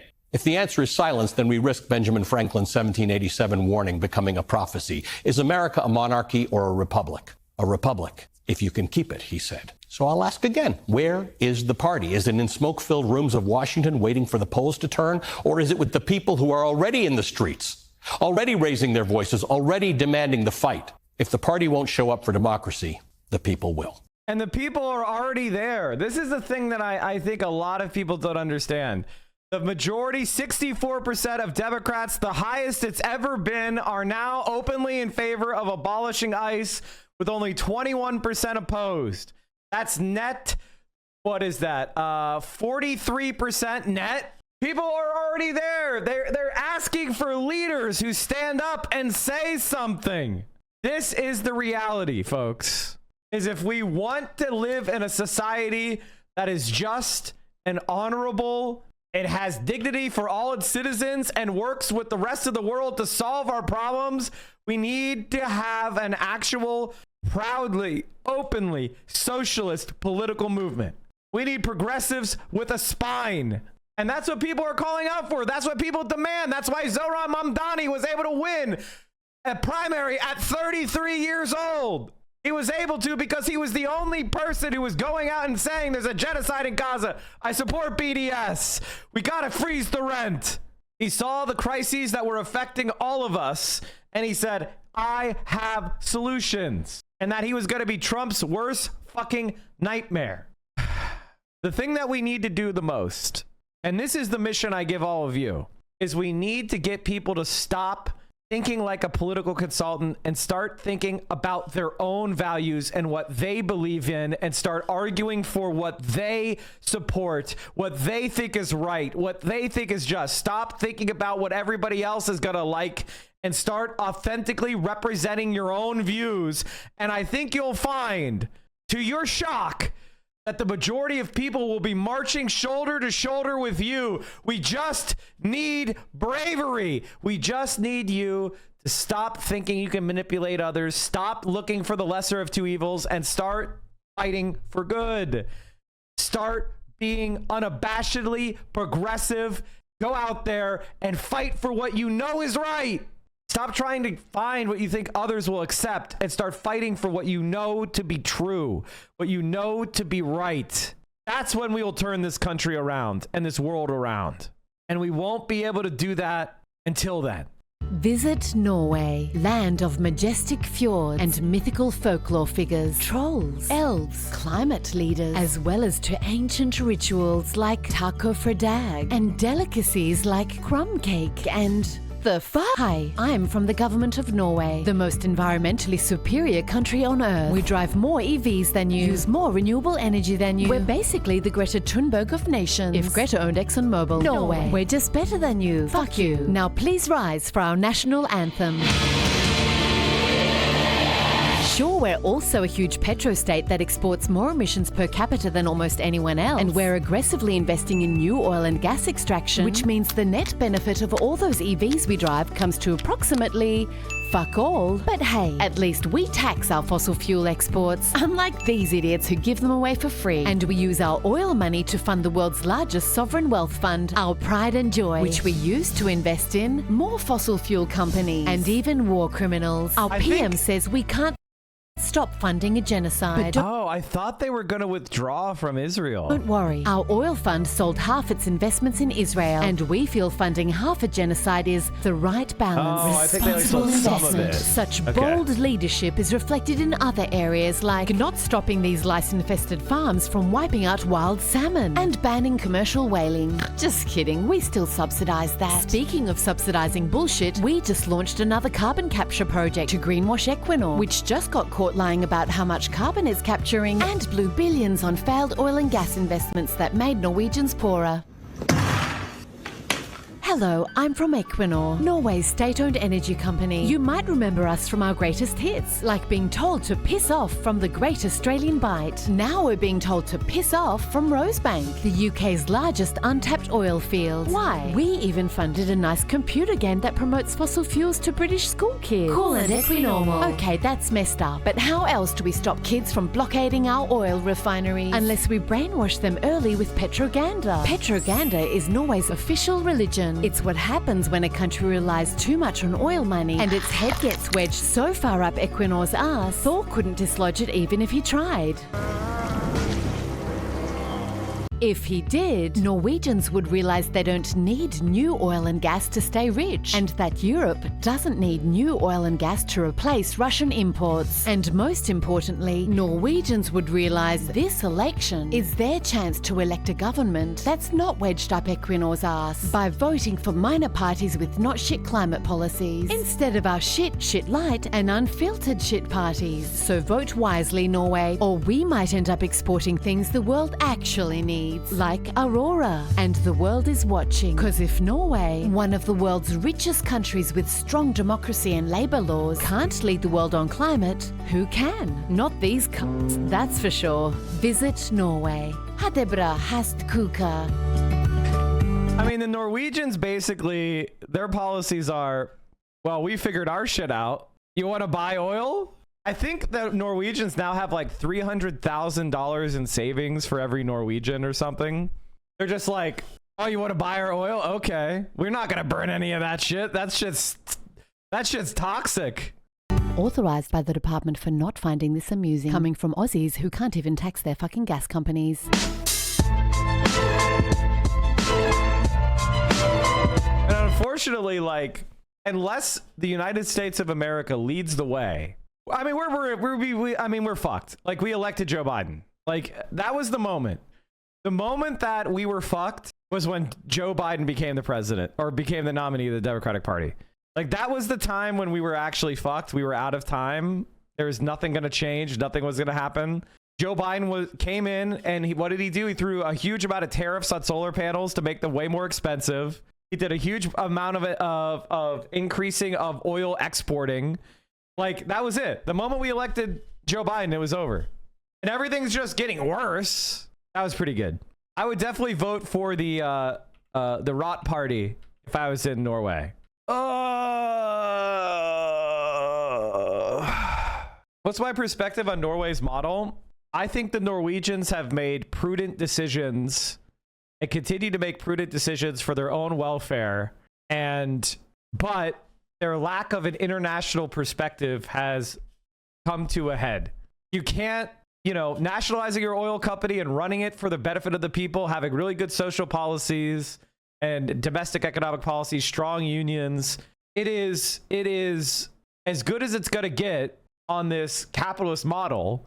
But fundamentally, it's incompatible with long-term human survival. I'm sorry, we have to get rid of oil. And Norwegians have not done that. The entire welfare system is collapsing and underfunded. I mean, you guys have the money. Like, you could fund it more if you wanted. How could you be so out of touch and to run your neoliberal agenda, punching left immediately after we took down David Packman? Oh, wait. Did somebody come in here to try to argue something? What were they arguing? Wait, is somebody trying to argue a point? Holy shit. Finally. Somebody's trying to argue a point. Okay. State-run grocery stores, for example. I worked in the industry and this will never work. There's plenty of profitable state-run grocery stores, right? Like, they already exist, right? In America, right? Like, you already know that, right? And also, margin is an accounting fiction. You move it around and all sorts of, like, for example, if you're paying really high rent, you could use that to lower your profit margin. But then you could also have a holding company that owns the land that you're in. Like the McDonald's model is rent the land the franchisees build the fucking restaurants on and make them pay rent. And then you get a huge land bank that you get to profit from the appreciation of land speculation. Like, you understand that what you're saying, this doesn't mean anything, right? The margins, that is a moving target. That is an accounting target. You can move that around.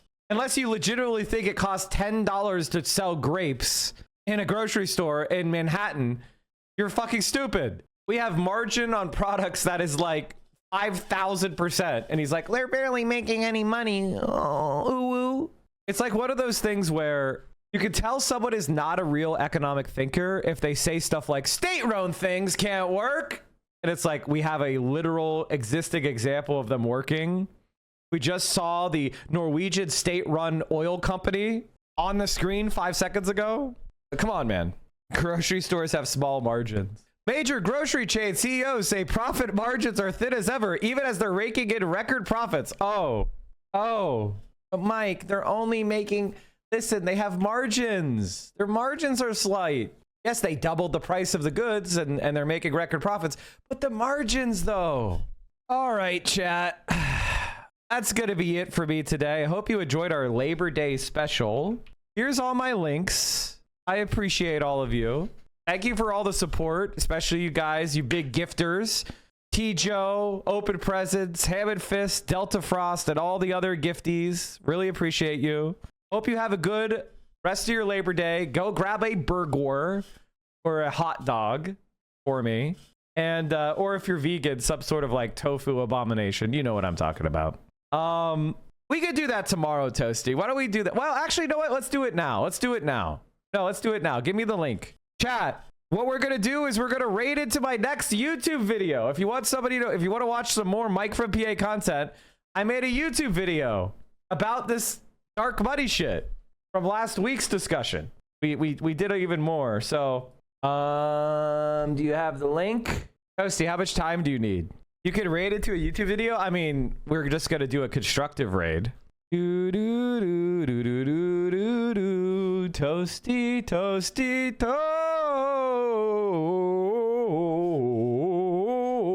Toasty, did you leave? Okay, you're still here. Oh, I wanted to show you guys real quick while we're waiting, since we're still here. Did you guys see how bad the polls are for the centrists in the UK? Must take account of the rulings by, and of course, the Corbyn. Look at this. They're now at 20%. The far right is at 28%. The right wing is at 17%. Like, we're literally watching what if Kamala Harris had won is taking place in the UK right now. And it's absolute disaster. All right, everybody. We are ready. It's time. Everybody hop in. Everybody raid the YouTube video. Everybody jump in. We're going to watch it together. Premiering in 1 minute. All right, everybody. Stay safe out there. Solidarity forever. Make sure you get in there. Here's all my rest of my links. I'll see you